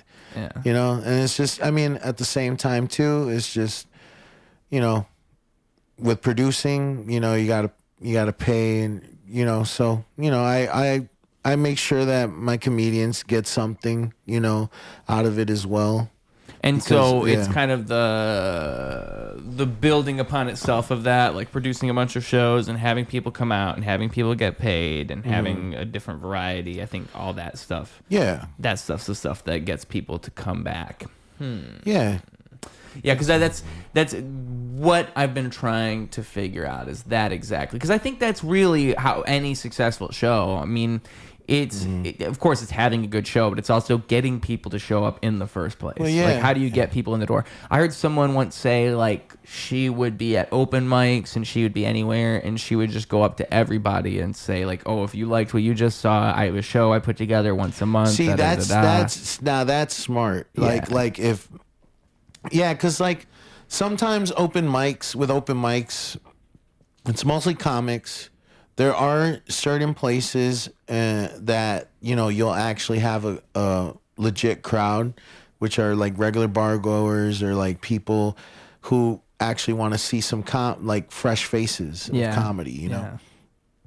And with that, like, I think that's smart marketing. That's one thing too, to bring getting people out, because you can invite your friends and family and stuff, but you don't always have that support. Right. That's the honest truth. Your friends won't come out often for your shows. And that sport only goes so far. Like, it only does so much for you. Like, the people who are going to really support you are never going to be your family and friends. Like, your family and friends are going to be supportive, but they're not going to be the ones that, like, hold you up and that make your career what it is. Like, they're not the consumers, like the fans that you're going to have. They're your family and friends. Well, yeah. They're never going to look at you as anything but their brother or, like, their friend. This is how it works. But I've had like a good amount of friends of mine that I'm close to me that have come to my shows. You know, they don't come to every one, but they've been to my shows, which, that's still that support or supportiveness is, I think that's good for, like, the beginning. Like, it's a good base, but it's like you can't rely on it too much, I suppose. Yeah. Like, it's a great start is to have family and friends come out, but you don't want it to only be that, because then it's like, oh damn, like,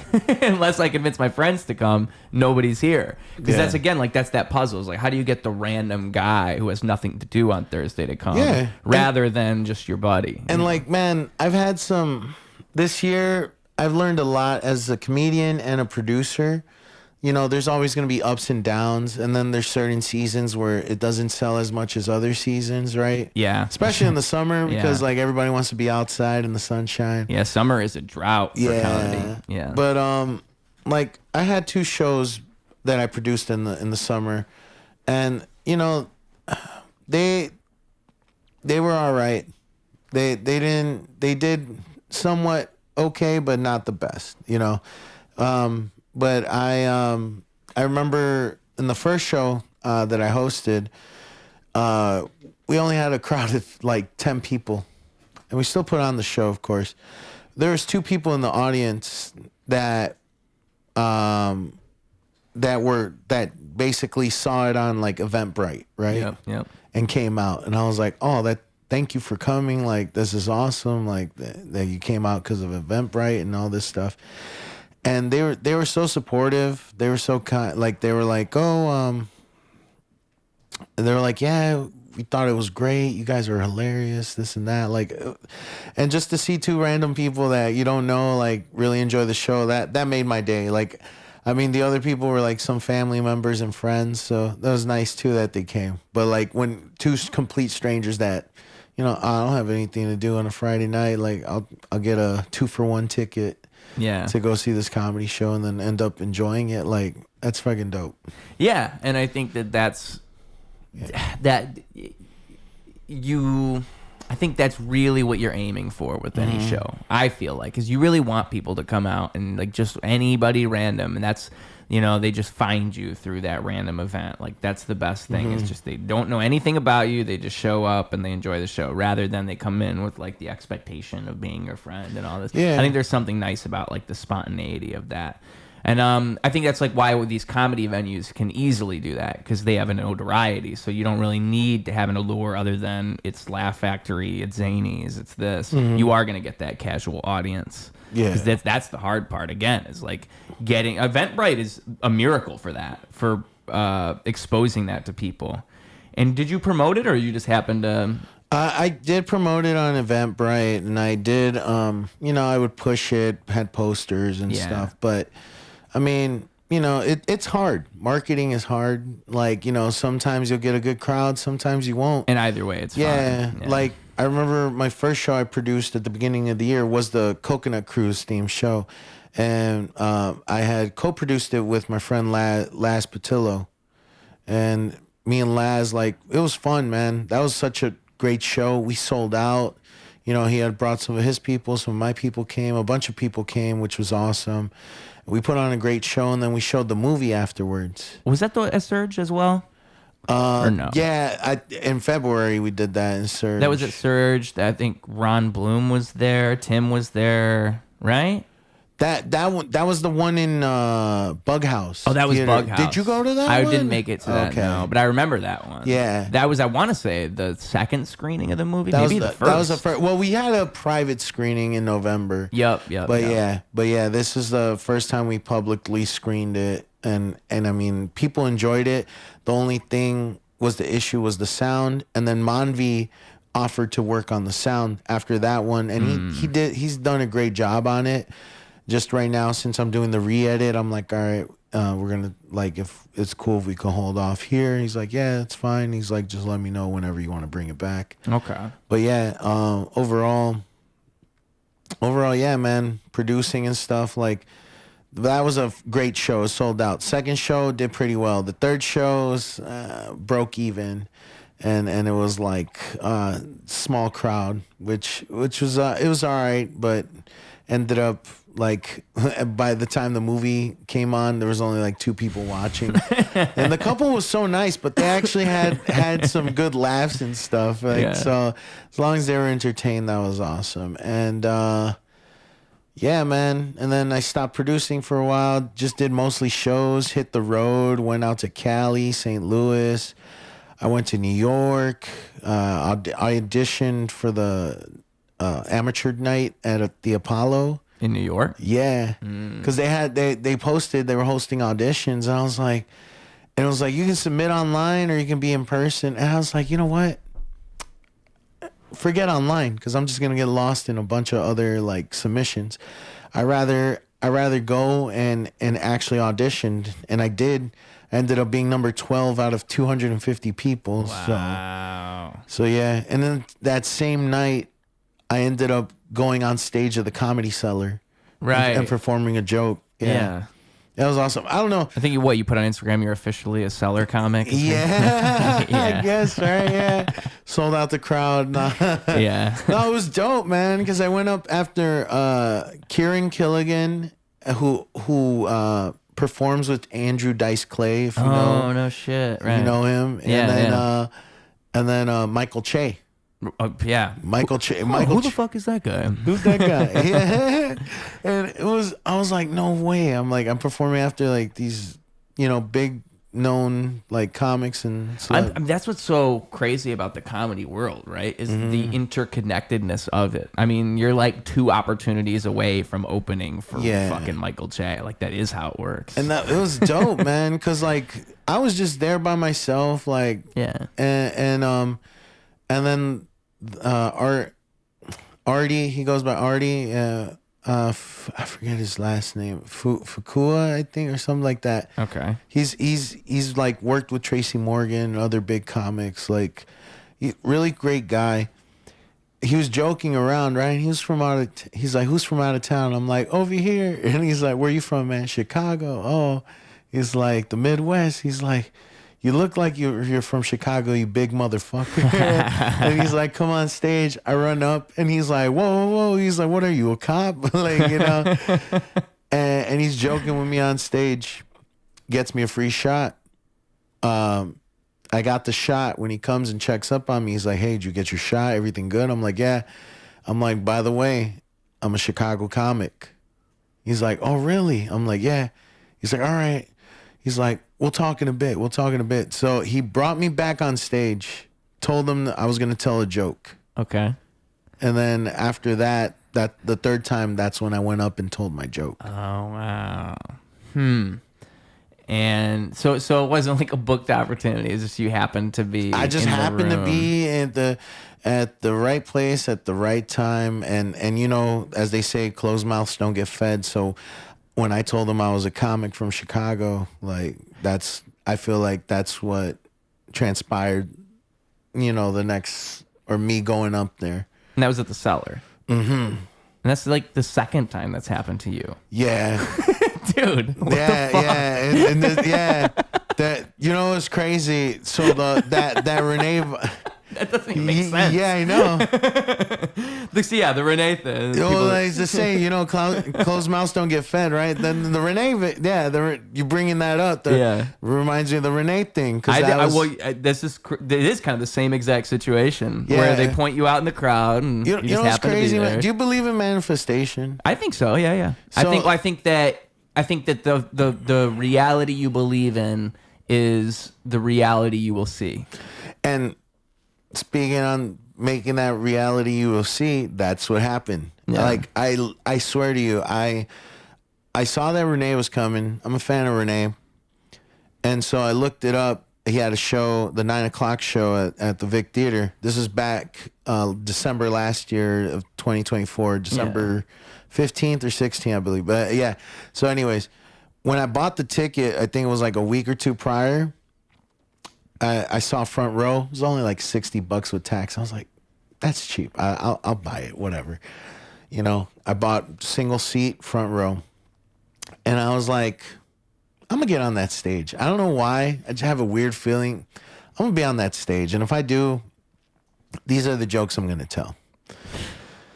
And then when I got to the venue, I just had a really good gut feeling that I was going on stage. And I don't know why. I just kept preparing my jokes. On the ride over.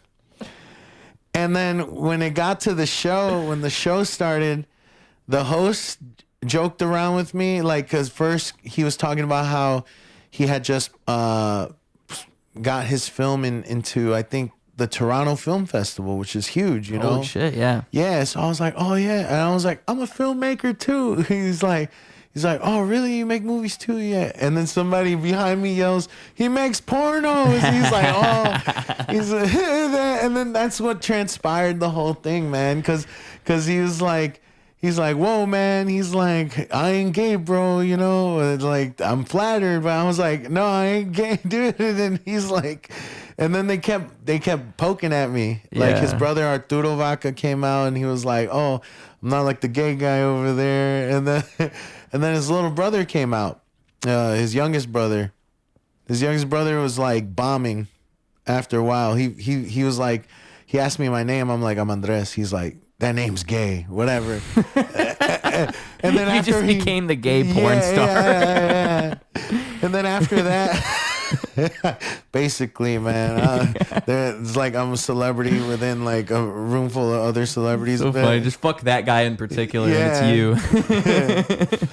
Yeah, man. And so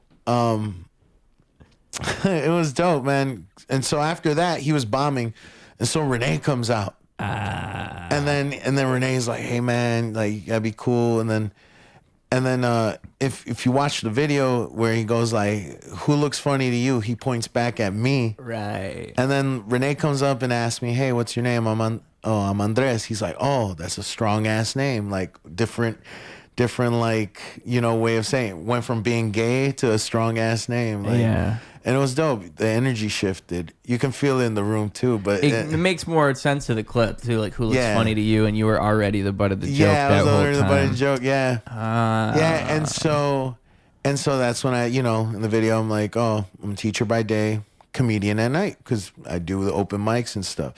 And then that's when he's like, yeah, come up. And I told my joke. I told the fat cop joke that I told at the cellar. Yeah. And then I was doing a Latino names joke where, you know, like, oh, I give hot celebrities Latino names. Of course. Like, yeah, like Patrick Swayze, he's Patricio Suave. You know, I'm like, yeah. And so, like, I was doing that bit, and then that's when they jumped me again. But, you know, and I'm like, he may put this on, he may not, you know. And I was like, yeah, he's not going to post it, whatever. And he puts it at the beginning of the year. That literally the first day of the year, New Year's Day, he posts that video. Yeah. And I didn't know about it. Nobody really, like, people, I saw I got a lot of, like, likes and tags. Yeah. Or comments, and I was like, what? And then I looked, I was like, holy shit. Like, yeah. I'm a fucking, you know, that was crazy to me. I mean, it was funny because I didn't know about it, and then I saw the podcast we did together was getting views all of a sudden. And I was like, what the fuck? Like, why would it be getting? And then I saw the clip, and I was like, oh, because that meant people were seeing the video and typing in your name on YouTube to try to find you, and they saw the podcast. That's what that meant. And they fucked up my last name. Yeah, that's what I was thinking too. Yeah. Damn, how did they fucking get his name right? Because they got it wrong in the video. Yeah, because it was like Merlos, right? Andrés Merlos. Merlos. And then, like, I'm going through YouTube, and the comments are like, man, I was surprised. They're so supportive. But they're also funny as fuck. They're like, oh, you know, he was about to steal his job, so he had to tackle him off. Like, he was doing too good. Yeah, he was doing too good. Like, oh, like people were like, the way he came out, because I was like, what up, Chicago? Yeah. You know, like, it's like the energy already is like, they're like, he's gonna fucking take off. Like, I could feel it. Yeah. One person was like, he's not Mexican, can't even say his own name. You know, it was just like, it was just funny. And then there was a true hater on there, because they were like, oh no, don't let him tell the Arnold Schwarzenegger joke. Why not? I was just like, what? Okay. But overall, that was because the N-word. Yeah. Yeah. Honestly, though, man, it was a dope moment. You know, I had been going through a breakup like like a few months prior. So like when that came on, like it just freaking like I was just like, man, fuck whatever my last relationship, whatever. I'm just like, I'm focused on this, and it really. That night really pushed me to get back into stand-up, or to like just go all in. Nice. Yeah, because after you know, when they sent me backstage, I met Ken Flores. Oh wow. Yeah, man. Like what a crazy, like, and I was like, holy shit, Ken. Like, you know, I was so shocked. I was like, what's up, man? And like we shook up, and then I asked him, can I take a photo? Because I don't know if I'm going to see him again, you know, since they were like, oh, you got to get back to your seat, you know. So what's it called? Yeah, I got to meet Ken. And then afterwards, like, I got back to my seat, had my drink. And then he went on stage and performed. And it was, like, hilarious, man. He did his set that he did on the Hulu special. Yeah, I know, man. It's crazy. Yeah.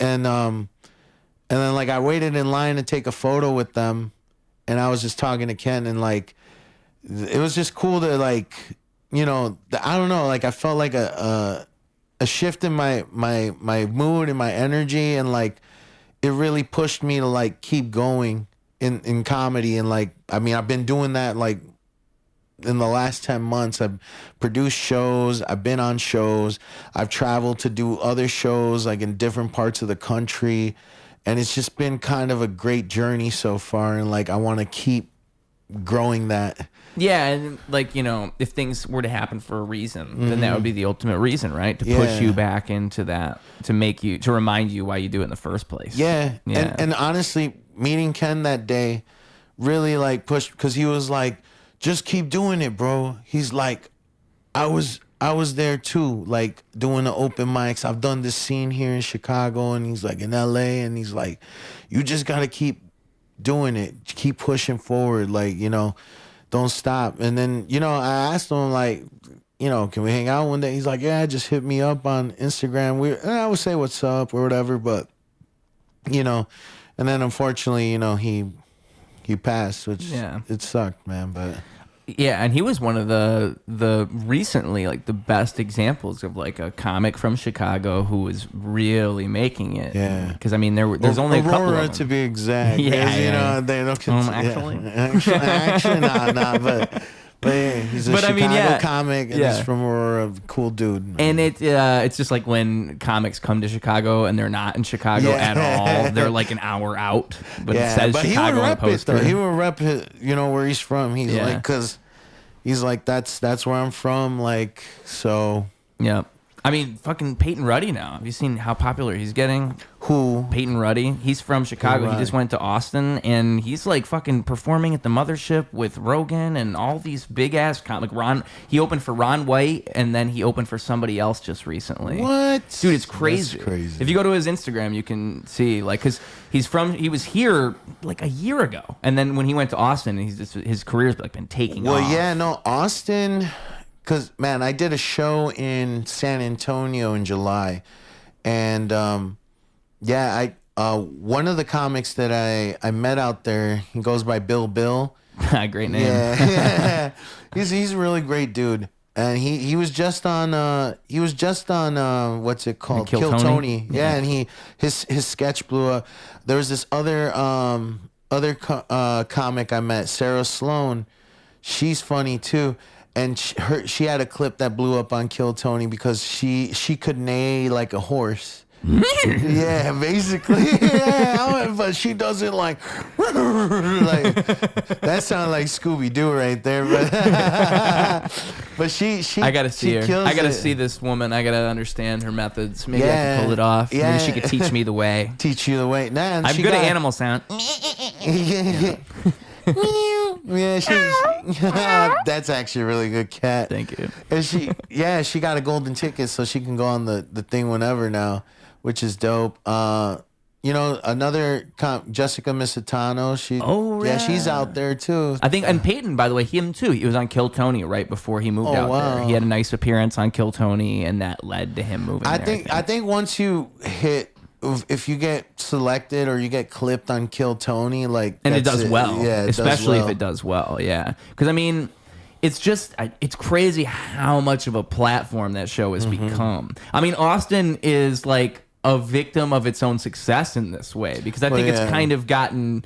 It's like a bubble that's gotten a bit too big. And now you have all these comics who've rushed there for this opportunity, and there's almost too much of that now. Whereas, like, I feel like a couple of years ago would have been better. And Kill Tony is like the ultimate example of that, where everybody wants to get on Kill Tony. Yeah, and you know what's funny? When I was in San Antonio and I did the show, I had like I think it was a guest spot that I did, but it was cool.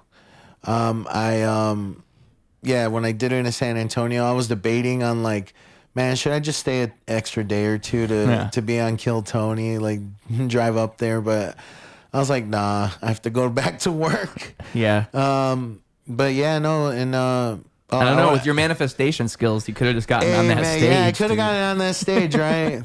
Yeah. I want to give a shout out to my homie out there, Saint Becca. She's up and coming too, man. She moved out to Austin from here. No, she's from Texas, but she's out in San Antonio, and she's been performing. Like she performed recently at the San Antonio LOL stage. I forget and it was crazy because Fluffy was just there like about a week or two ago. Shout out Fluffy, one of the OGs from the 2010s. Yeah. I love Gabriel Iglesias. I'm not fat. I'm not fat. I'm Fluffy. He loves that's like Jeff Dunham days. It's a Dane Cook, Jeff Dunham, Gabriel Iglesias. You know what's crazy? Like how, like certain comedians have their thing, right? Like, like Gabriel Iglesias, he loves cakes, right? So people always send him cakes and shit.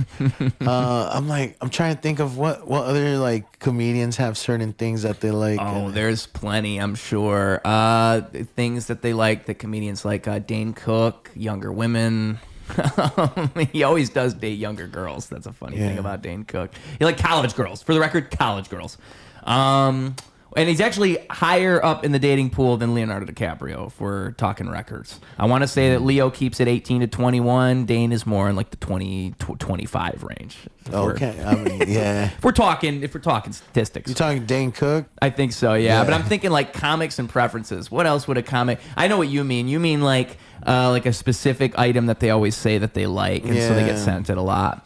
And then like Bert Kershoff, right? He's always has his shirt off, and Bert Kreischer. Bert Kreischer. Yeah, getting sent like beer and shirts, and I think I said to Kat Diaz like the best piece of merch he could have is like a shirt that is a chest. So it's like it's not even really like it looks like his chest, and so that'd just be the perfect merch for some guy like him that always takes his shirt off. Yeah. His shirt just looks like him with his shirt off. Yeah, like those white tees with the like right, and it shows like the type. I think that would be like the best thing Bert Kreischer could possibly do. He would sell so many of those, or he could just wear it. Maybe he could stop taking his shirt off so much because it would already be off. Technically, because we're tired of seeing your Bert. God damn it. Put a shirt on, Bert. Keep your shirt on, Bert. It's so funny because there's clips of him being on like a radio show. hang on.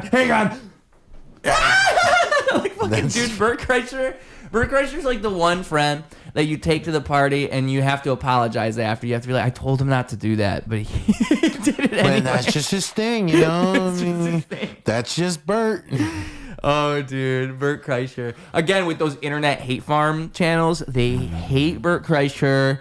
I think the people they hate the most are probably Bert Kreischer, Andrew Schultz, and then there's got to be one. I mean, they hate Joe Rogan. But they hate Bert Kreischer a lot. Bert Kreischer gets a lot of hate from the YouTube. Oh, Brennan Schaub. That's what I'm trying to remember. Bert Kreischer and Brennan Schaub are like the two most hated comics, I think, on the internet. And it's not even like, I kind of feel bad for them. Because again, it's like a bunch of people who just hate things. They're not comedians. They don't make comedy. They don't even probably go to comedy shows or know comics. They just judge comedians that they see online. And so they see Bert Kreischer and they think, oh, what an asshole, what an annoying guy. But it's like they have no idea what it takes to actually succeed in the way that Bert Kreischer has. So same thing with Brennan Schaub. Like Brennan Schaub gets so much shit, but he's actually a very successful comedian. Like you can't really get upset with a lot of these people who like it's hard to be a successful comic. You know, I feel like in comedy, there's always going to be people who love the shit out of you, and then there's people who hate your material. And I think comedy's so subjective that you can't escape that, because people are going to find you just not funny. They just won't think you're funny. I mean, I probably have people who find me not funny, and some people who are like, man, I don't know, because I feel like my comedy is a mix of like storytelling, morbidness, and just dark humor and dark humor, storytelling, and just like me being me. Like, you know, and if people don't like my comedy because I'm just being myself, then I mean, they don't like me. Yeah, and I think that authenticity is really a superpower in art, and I think that's what differentiates you from other people. And so if you lose touch with that and you try to please people too much, you kind of lose your own individuality in your comedy. And you know, wouldn't you rather be the guy that you know, maybe people get upset by what you say, but you believe in it, then everybody agrees with you, but you're just trying to please everybody, you know? Like, I would rather just say whatever the fuck and then just see how people react. I think that's better. I like the shock value. Like, I have a joke. And I think following that thread is what makes great comedy and great art, is like trusting your instincts and going with your ideas. I think that's why comedians are like the best at riffing and podcasts and all this, is because they're good at following ideas and following through and finding the bottom of an idea. Like, what's funny about this? What's the idea behind this? Because comedians, I think, are in tune with thinking like that. They're trying to make something funny. They're trying to refine it. Sometimes, you know, and like, I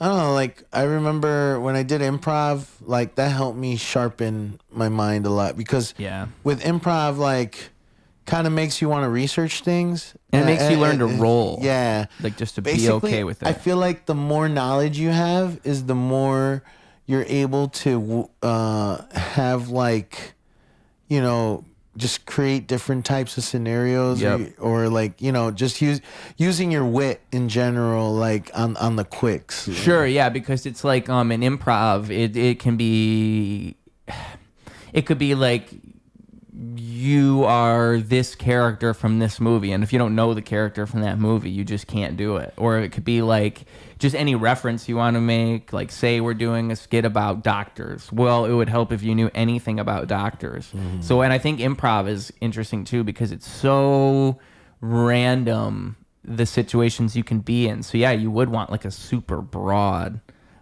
knowledge of things, especially I think like pop culture. Like, it would really help to have seen a lot of shows and movies to be able to, because an audience is going to catch a lot of this stuff if you reference it. I feel like pop culture and stuff, depending on the current time, like, because sometimes if you want to like do older stuff, you know, a younger crowd might not get it, but then an older crowd would be like, oh yeah, that brings me back, and that's hilarious because that's so true, you know. But vice versa, right? Because say like you say something about somebody on TikTok that only the kids are gonna get. Yeah, the adults won't get it, but the kids will be like, whoa, he's fucking cool. He knows so and so from TikTok. You know who Charlie D'Amelio is? What the fuck? Yeah, it's like, he knows this person. What?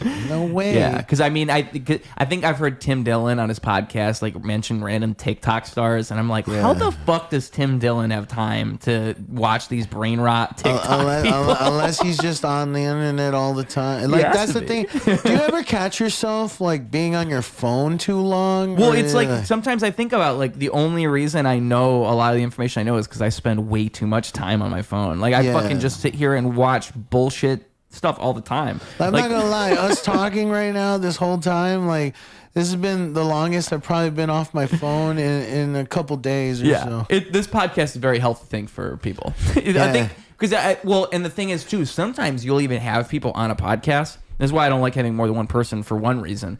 Because you can easily have this happen where somebody will kind of get distracted, right? Like, oh, and they start doing this. And I've had it happen like on the podcast a couple times where it's just like I can't even get upset with somebody for getting on their phone because we all do it.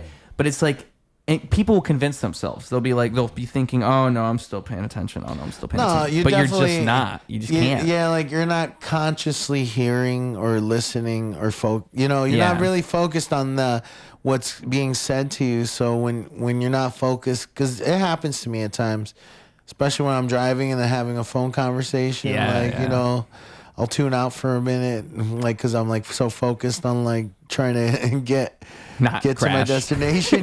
Not crash, not hit anybody, not die in general. But and I think that like, again, like, about running being meditative, I try my best to seek out things like that. And I think that like being on my phone, like when I'm tripping, I'll notice this in particular. Like if I ever like do mushrooms or something, it's like I could be having this in-depth, like real experience where it's really like it's personal. And then I get on my fucking phone and all of that immediately disappears, and it just becomes this curated experience that I'm being given to by my phone.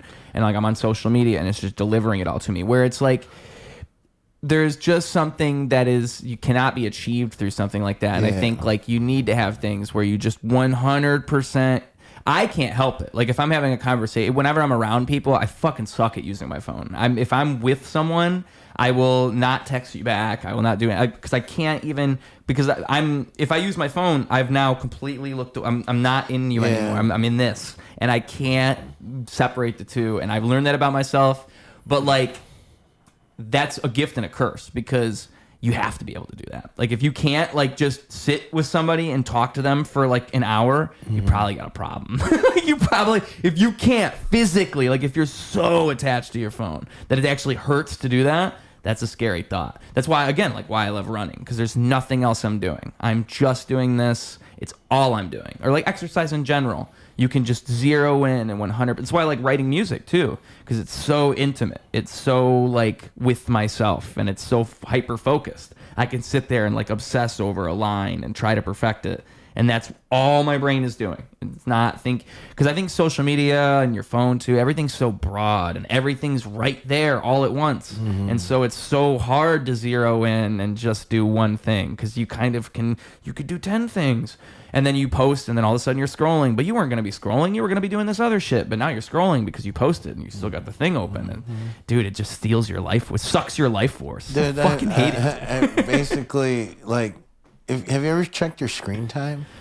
Well, my phone will notify me every week, like you used your phone so and so many more hours. No, like I'll be using, like I basically have a full-time job on my phone sometimes. And I'm just like, what the fuck am I doing? I don't even want to look at my. You scared me when you asked me that question, because I don't want to look. I don't even want to look. And I do testify that if I was not in the career path that I was in, I probably wouldn't even really use social media. In an ideal world, like I would use it for family, I would post photos, but like in an ideal world, I don't have to do any of that stuff, and I just do this with you. Somebody else posts it, somebody else does all the content, somebody else does everything. I don't even post on my social, I don't even open it. That's the ideal world for me. I barely use the shit unless I'm reaching out to people, unless I'm, just random little things that mean something to me, because I don't want to get stuck on it. And that's what bothers me so much. I think it's like something everybody feels like they have to use. And then you hear anybody who says that they stopped using social media and they feel so much better. And I'm like, oh my God, if I didn't want a rap career, if I didn't. I mean, back in the day, like people have to go travel to get their stuff out there. Nowadays, social media it'll travel all over. Which is like for better or worse, right? Because that's a beautiful opportunity for all of us. But it also, I think, robs you of this like other beautiful opportunity of putting yourself out there in the physical world and meeting people. That's the one thing, like, especially like just everything in general, whether it's the content or dating or all that stuff, like building that human connection or interaction, like it doesn't exist that much anymore. Like you build it, like say for dating, right? When you match with somebody, like you build that you build it through conversation, but then when you meet the person, it's completely different from that actual digital conversation. Right? Yeah. So just in general, like that human connection or interaction, that's the one thing that I feel like technology has taken away, and it doesn't exist anymore. Yeah, and I think they're two fundamentally different things, like texting someone and talking to someone. They're so different. Like you're kind of talking to two different people, like entirely two different people. Because with social media in particular, like if I'm going to post on social media, I really think that there's the version of you that exists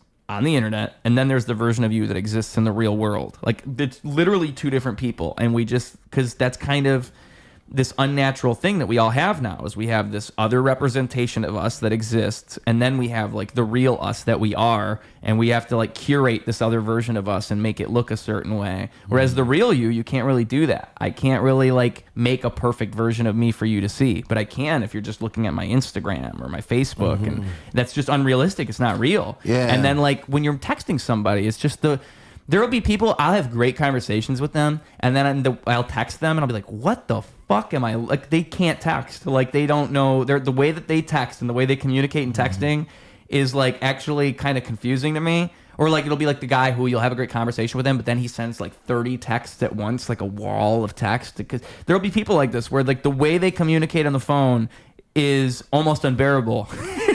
Like, If you just talk to them in person, it's fine, but you do not want to text them.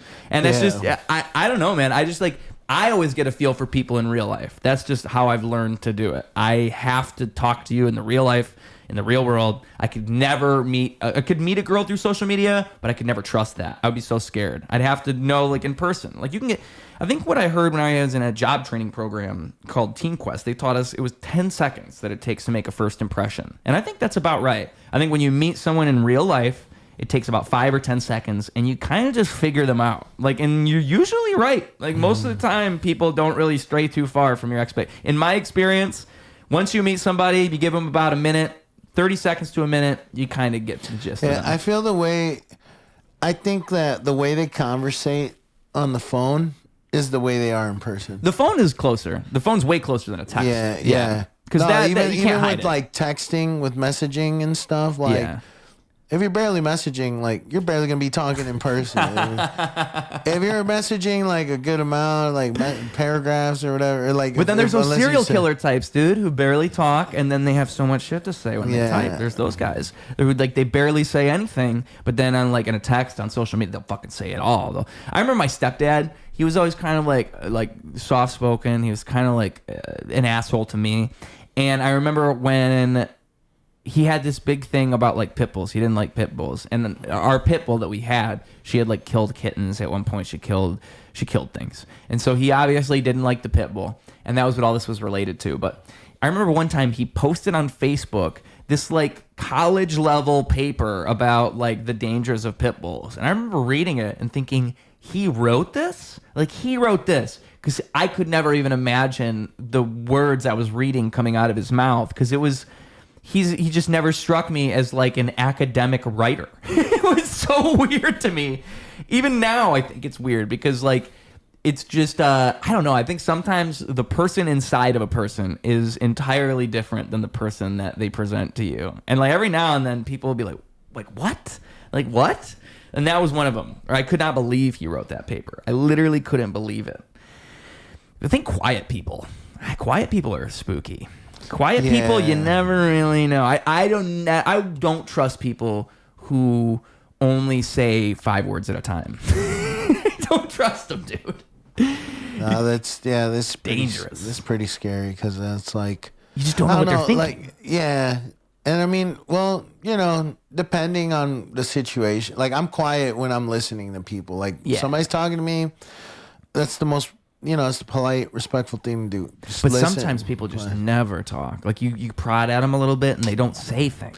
Yeah, that's true. And they're like, yeah, sure, okay, fine. Oh no, thanks. But you know, See, what I'm saying is that person's dangerous. You don't know what's going on. They might be happy. They could even be happy, but you just don't know. They could be super duper excited. They could be super duper evil. They could be super duper anything. You just don't know. You never know, man. Yeah. You never know. You don't want mystery people in your life. You just don't. Like the people that you bring around and you never know. The Bert Kreischer, who you never know if he's going to take his shirt off. You don't know if you want to bring that guy to the party. And then there's those certain people that you're like, oh, they're always like this. And then all of a sudden they're a whole different person. You're like, who are you? Yeah. Where's this person? Oh, this has always been in me. It just never really shows you who I am. Like, what? Honestly, I do that sometimes. Like, I feel like, okay, so like I'm like a happy-go-lucky guy. I go to work, I'm smiling, I'm nice. Sometimes I go to work, I don't feel like that. And like I'm just kind of like sad and just kind of like I'm not going to be smiling at everybody. And I think like the most annoying thing is when you're like that one day and then everybody comes up to you like, what's going on? You're usually different. It's like, I'm not allowed to just not be like that once. I get that too. Like, come on. Dude, yeah, because I'm a happy-go-lucky guy, you know? But yeah, whenever I do feel bad, oh, what's wrong? Like, let me feel it. Just like, let me sulk. Jesus. Let me sulk. like I don't need to be consoled. I don't need to be told like, are you okay? Like, it's okay, things will be fine, this and that. Like, the one that gets me is like they'll look at you like, are you tired? That's the one that gets me. They say, are you tired? It's like, no, I just want to die. Nah, man. I'm not tired. And it's just crazy to me because it's just like, man, you know, you don't want to. it's like, all right, like I already feel bad or I already feel something. Like, don't make me feel worse than what I'm already feeling. Like, and I feel like by indulging in it, you can make it worse. Yeah. If I'm gonna tell you and I'm gonna, do all Like, that, now I'm gonna make it worse. if Now I'm putting it into reality. Yeah, like, because I feel like when it's like, all right, I'm telling you something just to get it off my chest, like in a sense of like, oh, I just need to feel vulnerable or talk to somebody about something for, that's one thing. But then when somebody's like, oh, I'm sorry, or, this and that, I'm just kind of like, all right, now you're making me feel like worse about what the situation or whatever. It's kind of like when someone says, why are you mad? And you're not mad, and now you're mad. Yeah. It's like, I'm not mad, but you saying, why are you mad, made me angry. Yeah. Now I am. You're instilling the fact that you're saying the fact that I am mad, It's like, why are you sad? Well, I was sad, but now I'm even more sad because you acknowledged it. Yeah. It's like you're making it worse than what it seems, like. But it's kind of the catch-22 because you do feel like you should say something. I don't know. I feel like the best thing you could do with somebody who is like obviously sad is just treat them normally. Yeah. That's what I think. That's what I would do. I would just talk to them normally and try my best to just do that because I think that's really what you want when you're sad. Mm-hmm. You just kind of want people to not act like you're like this just crippled to acknowledge animal. it, but to not make you feel weak or so. Like, I don't know. Yeah. Like I've been going through a situation where I tell people and like I'm okay about it, I'm not too worried about it, but then people are like, they're like, oh, I worry about it for you and this and that. And I'm just like, well, now you're making me feel like, damn, like, damn, is there something wrong with me? Why am I not worried? Why am I not worried about it? Because like, should I be extra worried? Now I'm gonna worry more. Like, fuck, and and like it's that type of thing where you should just trust your instinct. But people will do that. For me, it's like, you know what? Like, I know who I am. I know how I am, but I know who I am, and it's like I know that whatever the situation is, whether I'm happy or I'm sad or I'm angry about something, whatever it is, like I'm gonna figure it out. Like, I appreciate your support, appreciate your love, appreciate you're worried, or whatever it is that you're feeling for me, or consoling me on, right? But at the end of the day, it's like I know I'm gonna get through it, and it's like we just got to keep going, Yeah. But, yeah, and you have to believe that. And like I think that type of thinking is the strongest just because it's not codependent. Because if you're too codependent, what happens when you lose that thing you were dependent on? That's what really fucks you. Like, say you have a emotional support system and it's like your parents, and every day you call your parents and like you just have to. Well, your parents might not always be there. And so when they're not, what do you do then? Because like if you've built your whole life around that, then that'll completely fuck you by the end, because now you just have to reconfigure everything. And it's the same thing with like people who are always so concerned with what their friends think. It's like, oh, well, I want to do this, but I don't know, because they'll all think that I'm a loser, or oh, I don't want to act like that because everyone's going to think this. But it's like, well, then you're not really, there's no independence at all. It's all codependent. There was a girl I dated, and I remember like in the relationship, she was just codependent. That was kind of what it was. And it was like a high school relationship, and I remember she like wanted to be on the phone all the time. Like at night, she wanted me to leave the phone on, so it'd be like, we would both have the phone on all night. Which, whatever. I really don't feel either which way, but it is a codependent behavior.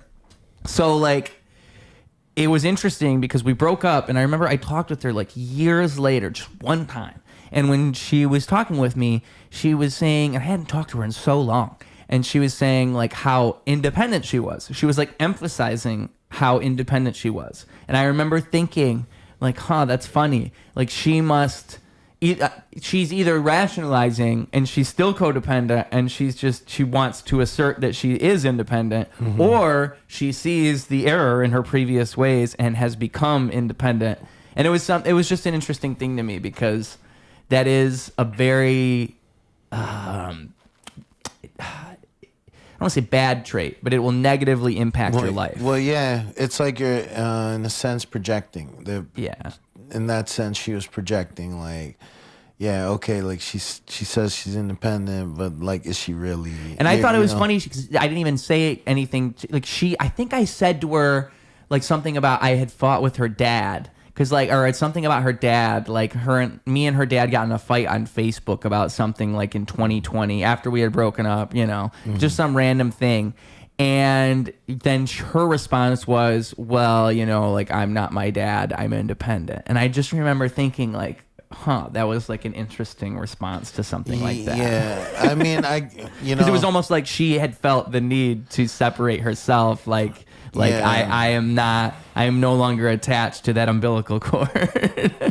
Yeah, no, I get that, man. Which could be either or. It could be a real statement, or it could also be her compensating for something, right? Yeah, compensating, like, because she's like, oh, I don't want to be seen that way as well. Exactly. Like, why is he telling me this? I'm not my dad. Like, I'm gonna. But I think like some people are just like that. Some people do just they live that way, and it's almost like I think I could never. I think it sounds exhausting. Like that's why I'm glad I found music so early, because music cultivated something within me of like to just rely on me, and no one else can do that. It's all me. No one can help me. Yeah, that's how I feel. Like, especially like I was telling you earlier how I lived in my car. Like that was that humbling experience. It's like, you know what? At the end of the day, I'm by myself.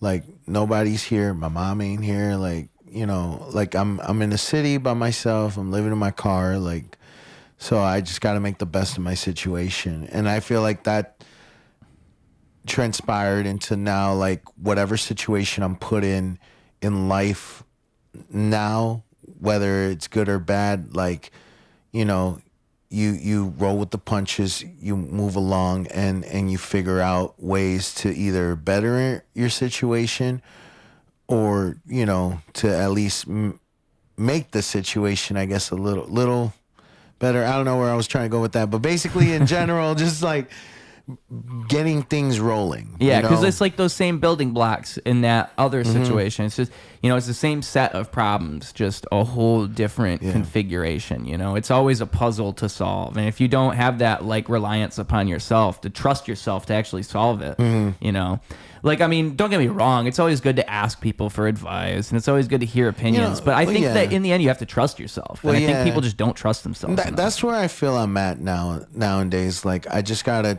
trust my gut, trust, believe in myself that I'm capable of doing things and being able to grow as an individual and to make the changes that I need to make for myself in order to be a better version of myself. Yeah. Because I feel at the end of the day, like if you don't do that for yourself, then you're just going to keep going in the same cycle, being stuck over and over again. Like right now in my life, I feel like I'm back to square one, and I'm trying to rebuild again and figure out my situation that I'm going through. But yeah. And I think like I always just think, as long as I feel like the momentum is there, like it's moving, there's a current that's going somewhere, then I'm okay. Like that's how I try to look at it. Is like, everything might not be perfect, but as long as I am my sights are in the right direction, then it's fine. Yeah, like because not everything's gonna be perfect. It never happens. Nothing's gonna be perfect. And like, man, like I told you, I did the marathon earlier. Like, I told myself, like, man, and even during my training process, which, I wasn't consistent with, but I did it, throughout the marathon. There's times I wanted to quit. I mean, there's moments that you're just like, all right, I could just hop on the bus and go. But no, I was just like, you know what? This is for me. This is for myself. And it's like, if I don't do this, then what, am I going to quit in other things in life? Like, I told myself, if I can do a marathon, I can do anything. And I even hiked to the bottom and back up the Grand Canyon. I told myself, I can't do if I can't do that, then I can't do anything. But if I can do anything. Like, and I feel the saying is true. You can do anything you put your mind to. You just have to work towards it. You got to keep going and growing, because if you're not growing, then you're always going to be stuck in life. Yeah. CM Punk, after he headlined WrestleMania, or not headlined, but he headlined. He had said, impossible is just a thing you do.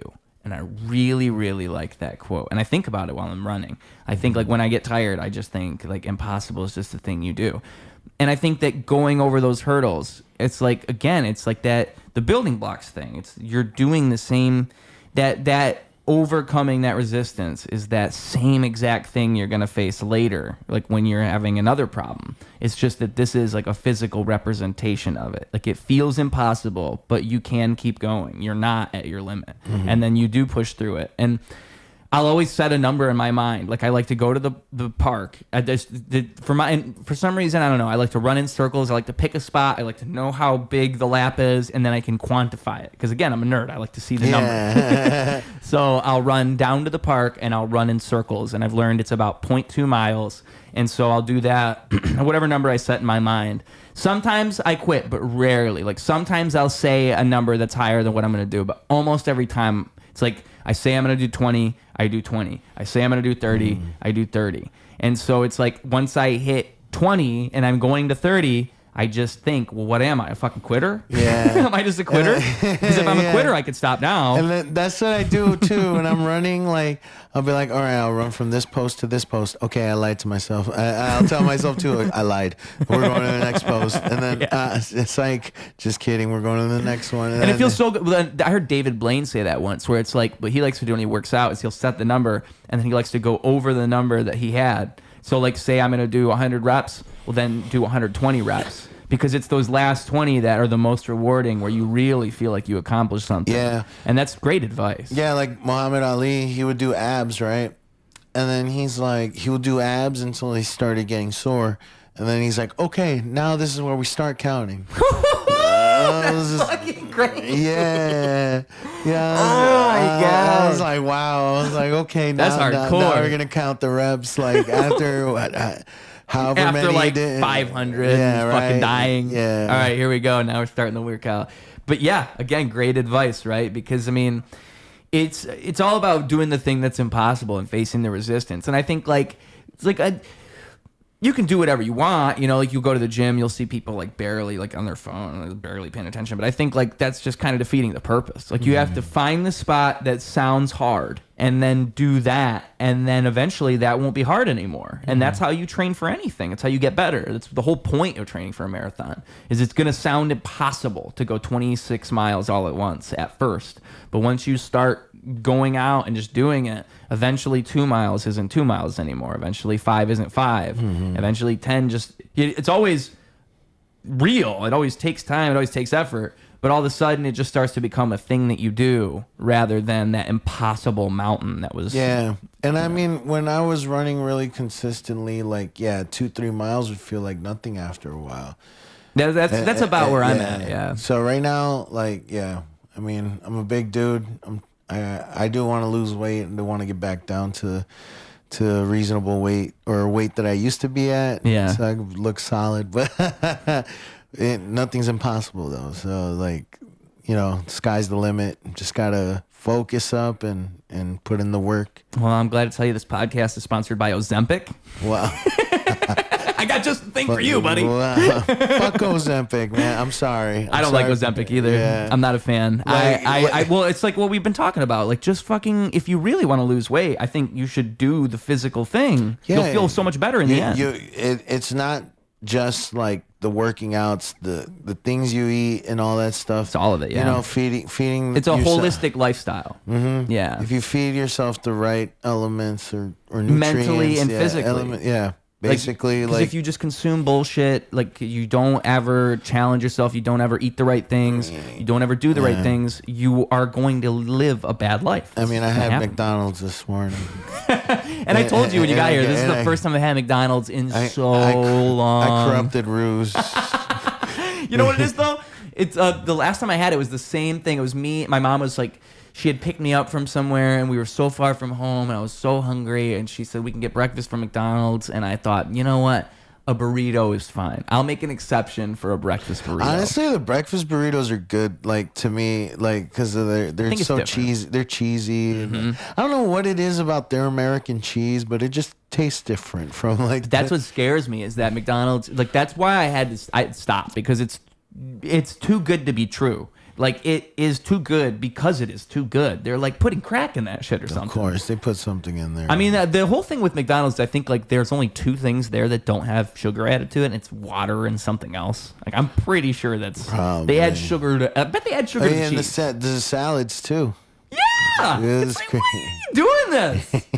Oscar's like, I can't believe it. I mean, I used to, when I worked there and I was trying to eat healthier, I would get the lettuce... and I would use the pickle juice for the dressing. Oh, because that was the only thing that didn't have added sugar that you could use as dressing. That's good. And that actually works, by the way, if you're ever looking for dressing without a bunch of oil in it. Yeah, a pickle or pickle juice, yeah, because of it is acidic. It's tasty. So if you like pickles, you'll love it as a dressing. Mm-hmm. And also pickles are good electrolytes. Like I got a pickle shot.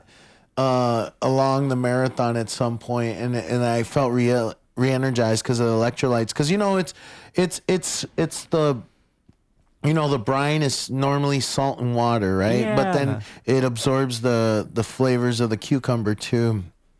And after being there for a while, then getting pickled, like it changes the flavor. Yo, and there's electrolytes in there because of the salt. Yeah. Wow, because of the salt. Salt water too. That was something I used to do that I fucking need to start doing again. Like you'd be surprised if you just get a little salt water and just drink some salt water. You might actually like feel a little bit better. It's good for your blood pressure and all that. Like I know it's like you put water. I've done it with like Himalayan salt, with pink salt, the pink Himalayan salt. So. Yeah. I don't know. Like I just remember I started doing that years ago, and I actually felt like a physical difference. I fuck with salt water. I also fuck with apple cider vinegar water. Anybody's ever done that? Apple cider vinegar is really good for your gut really too. Good for you. The apple cider vinegar, and also you fuck with tart cherry. Tart cherry is so good. I've not had tart cherry, dude. Okay, so I started drinking tart cherry before I went to bed because that's where I first heard about it from like Dr. Matthew Walker. He's a sleep scientist guy. He's got like a bunch of TED Talks about sleep. He has a whole podcast now. But he was talking about tart cherry and the studies they've done with it, and it's literally you just drink a glass of. You gotta have the real thing. You don't want to. I mean, you can get the stuff from what do they call it, from concentrate, but you want to get the legit shit. And the problem with tart cherry is a little expensive, but you can find cheaper brands. You drink it before bed, like just an 8-ounce glass. Dude, you sleep so much better, it seems impossible. Like, I couldn't even believe it. And also, if you're running, if you're an exerciser, if you're athletic, it's really good for your joints and stuff because it's an antioxidant. It's like one of the most powerful antioxidants that there is. They say garlic and honey is good before bed too. Really? I've never heard that one. You get you eat a raw clove of garlic mixed with honey. You just eat it as is with the honey. And it's like sweet and spicy at the same time because the garlic, since it's fresh.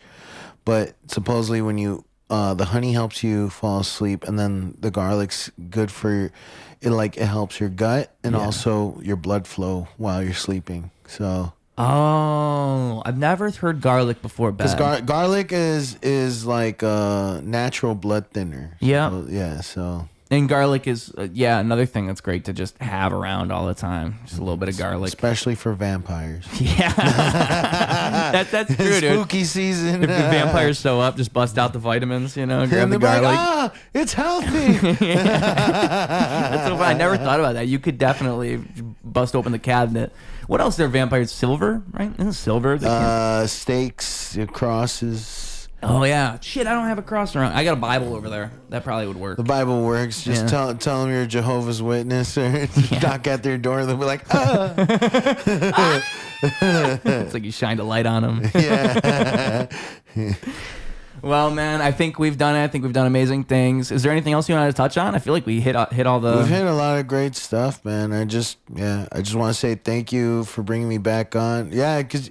You had me on, was it last year or earlier this year? Well, it's funny. So you were 105 last time. This is 210. It's literally double the amount of episodes. So 105 episodes later. The exact exact half. Exact this halfway. This is the second half. Yeah. So the last time you were on was the halfway point to this episode. Yeah. So that was the first half. This is the second half. Now that we're just wait for the trilogy. Wait for the third episode. Wow, yeah, third episode. Where did that make it? 315. Yeah, if it'd be 105, 210, 320. That's it. Or no, 420. It'd be 420 if we really. Oh shit! That's nuts, dude. So if we went double each time, it would be a long wait, but it would be 420. That's what it. That didn't even click. Let's do it. Let's do it. I feel like it's meant to be. On the fourth episode. It's meant to be. But yeah, so it's been. You were actually one of the first comics that I really had on, because it starts with James Najjar. That was about episode 96 or 7. It was James and then Tim and then a few other people and then you. That's kind of how it went. That's pretty dope, man. Yeah, and it's been, I mean, it's crazy how fast time flies by, because it doesn't feel like that long ago. No, in my mind. It definitely was like, had to be earlier this year. It was last year. Yeah, I want to say it was October of last year. Wow. Maybe it was probably November. Probably November. I was about to say around the same time. That'd be crazy. Right around, because I started doing it about 10 episodes a month, but I started doing that during December or January. So this is about what 100. So what episode later? So or what recording would this be? What number is this? 210. 210. But I'm saying like of the month.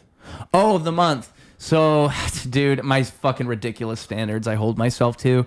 I'm supposed to have 120 episodes this year, and Shawn Shaw was the beginning of the year. I want to say that was 115, and so we're at 210. So you do the math. That's 25, 35, 45, 55, 65, 75, 85, 95, 205. So that's 90. This is 95 episodes into the year, but technically we're supposed to be at about 100. We're supposed to be at 100. We're at 95. So of this month, I can actually look at my calendar and tell you. Let's see. Today's date is, for the folks at home, October 25th. And you are, of this month, let's look at the calendar.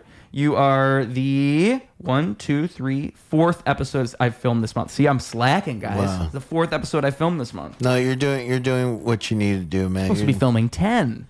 I'm a fucking loser. Sometimes we pressure ourselves, man, to be perfectionists. Well, let's to tie it back to what we were saying before, though. I think that the fact that I hold myself to such a standard, that I have such internal integrity, I think, is what keeps things moving. I think that's what keeps me looking upwards, is that I do always set such a goal that almost is kind of impossible. I think that's important. I think it's important to like set, like, I'm going to do 10 episodes a month and then actually follow through with it, you know, because most people would never even think of doing something like that. And so it speaks for itself. And I think that's again, like that thing, like people see you doing things. They're just going to naturally see it. If you are consistent and if you do it consistently and you work hard, you become an undeniable presence in the world. And so, like, yeah, dude. And also just the natural outcomes of that. Just all the people you meet along the way, all the true experiences you have along the way. Like, I would have never really met you if we hadn't done the podcast. Yeah.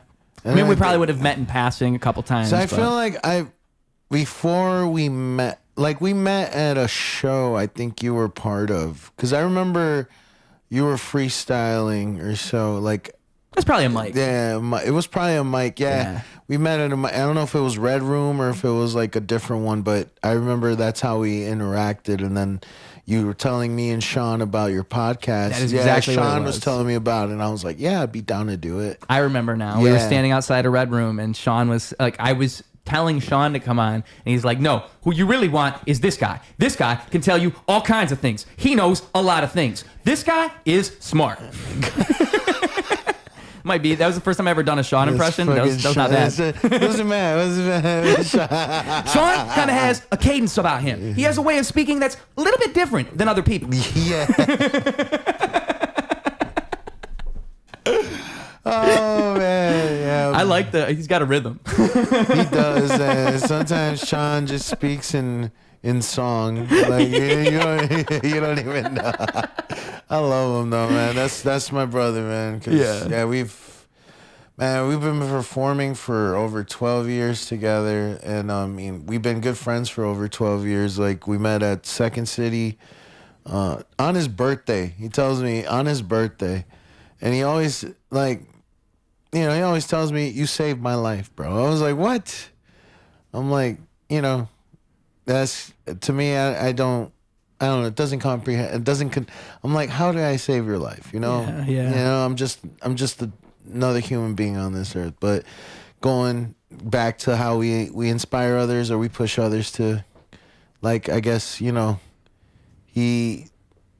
my homie, man, and he pushes me too. Like, he pushes me to be a better writer, better comedian, in the sense of like just keep working on yourself and keep doing the best you can. Yeah, and those are the people we need. It's like the people who are at the same wavelength as us, like the people who can see us where we're at and recognize that, but also like try to elevate you. Like, because I mean, you can have a friend who is where you're at, but they might hold you there. Like, they might be just the same, and you need people who push you. That's my experience, and I always try to find friends like that. Like, I like a guy who can do things, but I don't like when I feel like I can feel the complacency. I can feel like if I was friends with you for too long, I would actually pull myself down. Like, I need people that lift me up. You know? And so shout out to the Shawn Shaws of the world, right? The infamous Shawn Shaws of the world. Shawn, bro. And also, I love that guy. He's just got great energy. I'm about to go see him right now. We're about to. Well, I think I'm a little late, but we're gonna go. I'm gonna head down to the studio to film some high TV today. Hell yeah.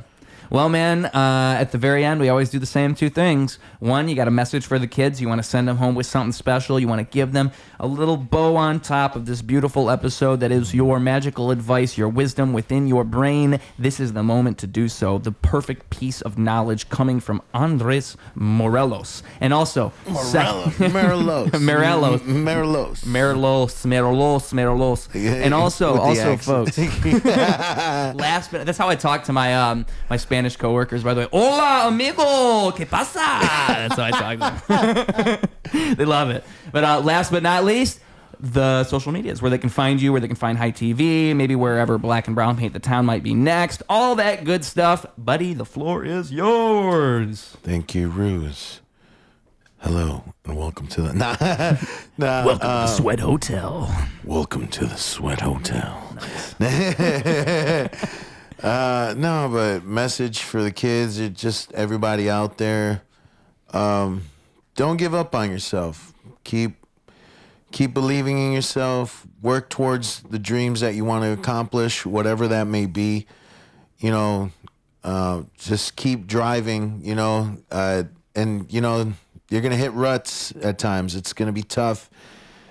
It's gonna be a struggle, but at the end of the day, if you know where you want to be, you'll get to that place. So keep pushing yourself forward. Keep believing in yourself. Don't let others discourage you, and just keep creating the best version of yourself. Somebody that you would love and admire to be. And I guess if you want to go deeper into that, like, be the version of yourself that you as a kid wanted to be when, where am I trying? Basically, live out your dreams and work hard to be you. Don't let anybody tell you who you are, because only you know who you are. And that's all I got to say for that. And then socials wise, you can see me at you can see my stuff at Andrés Merlos Comedy, ANDRES MERLOS Comedy. For my other stuff at High TV, Shy, CHI. We got Black and Brown Paint the Town at BBPTT. I think I have it at BBPT. And another T, because I think that's how I have it on socials. And overall, that's it. I mean, follow Ruse on Ruse Radio. Killing it here with his music too. Check him out on Spotify. He's killing it. And overall, live your life, y'all. Live your life. Don't stop believing.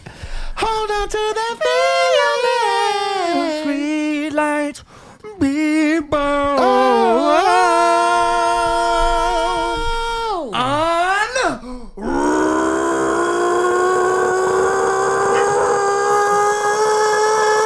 Ruse Radio.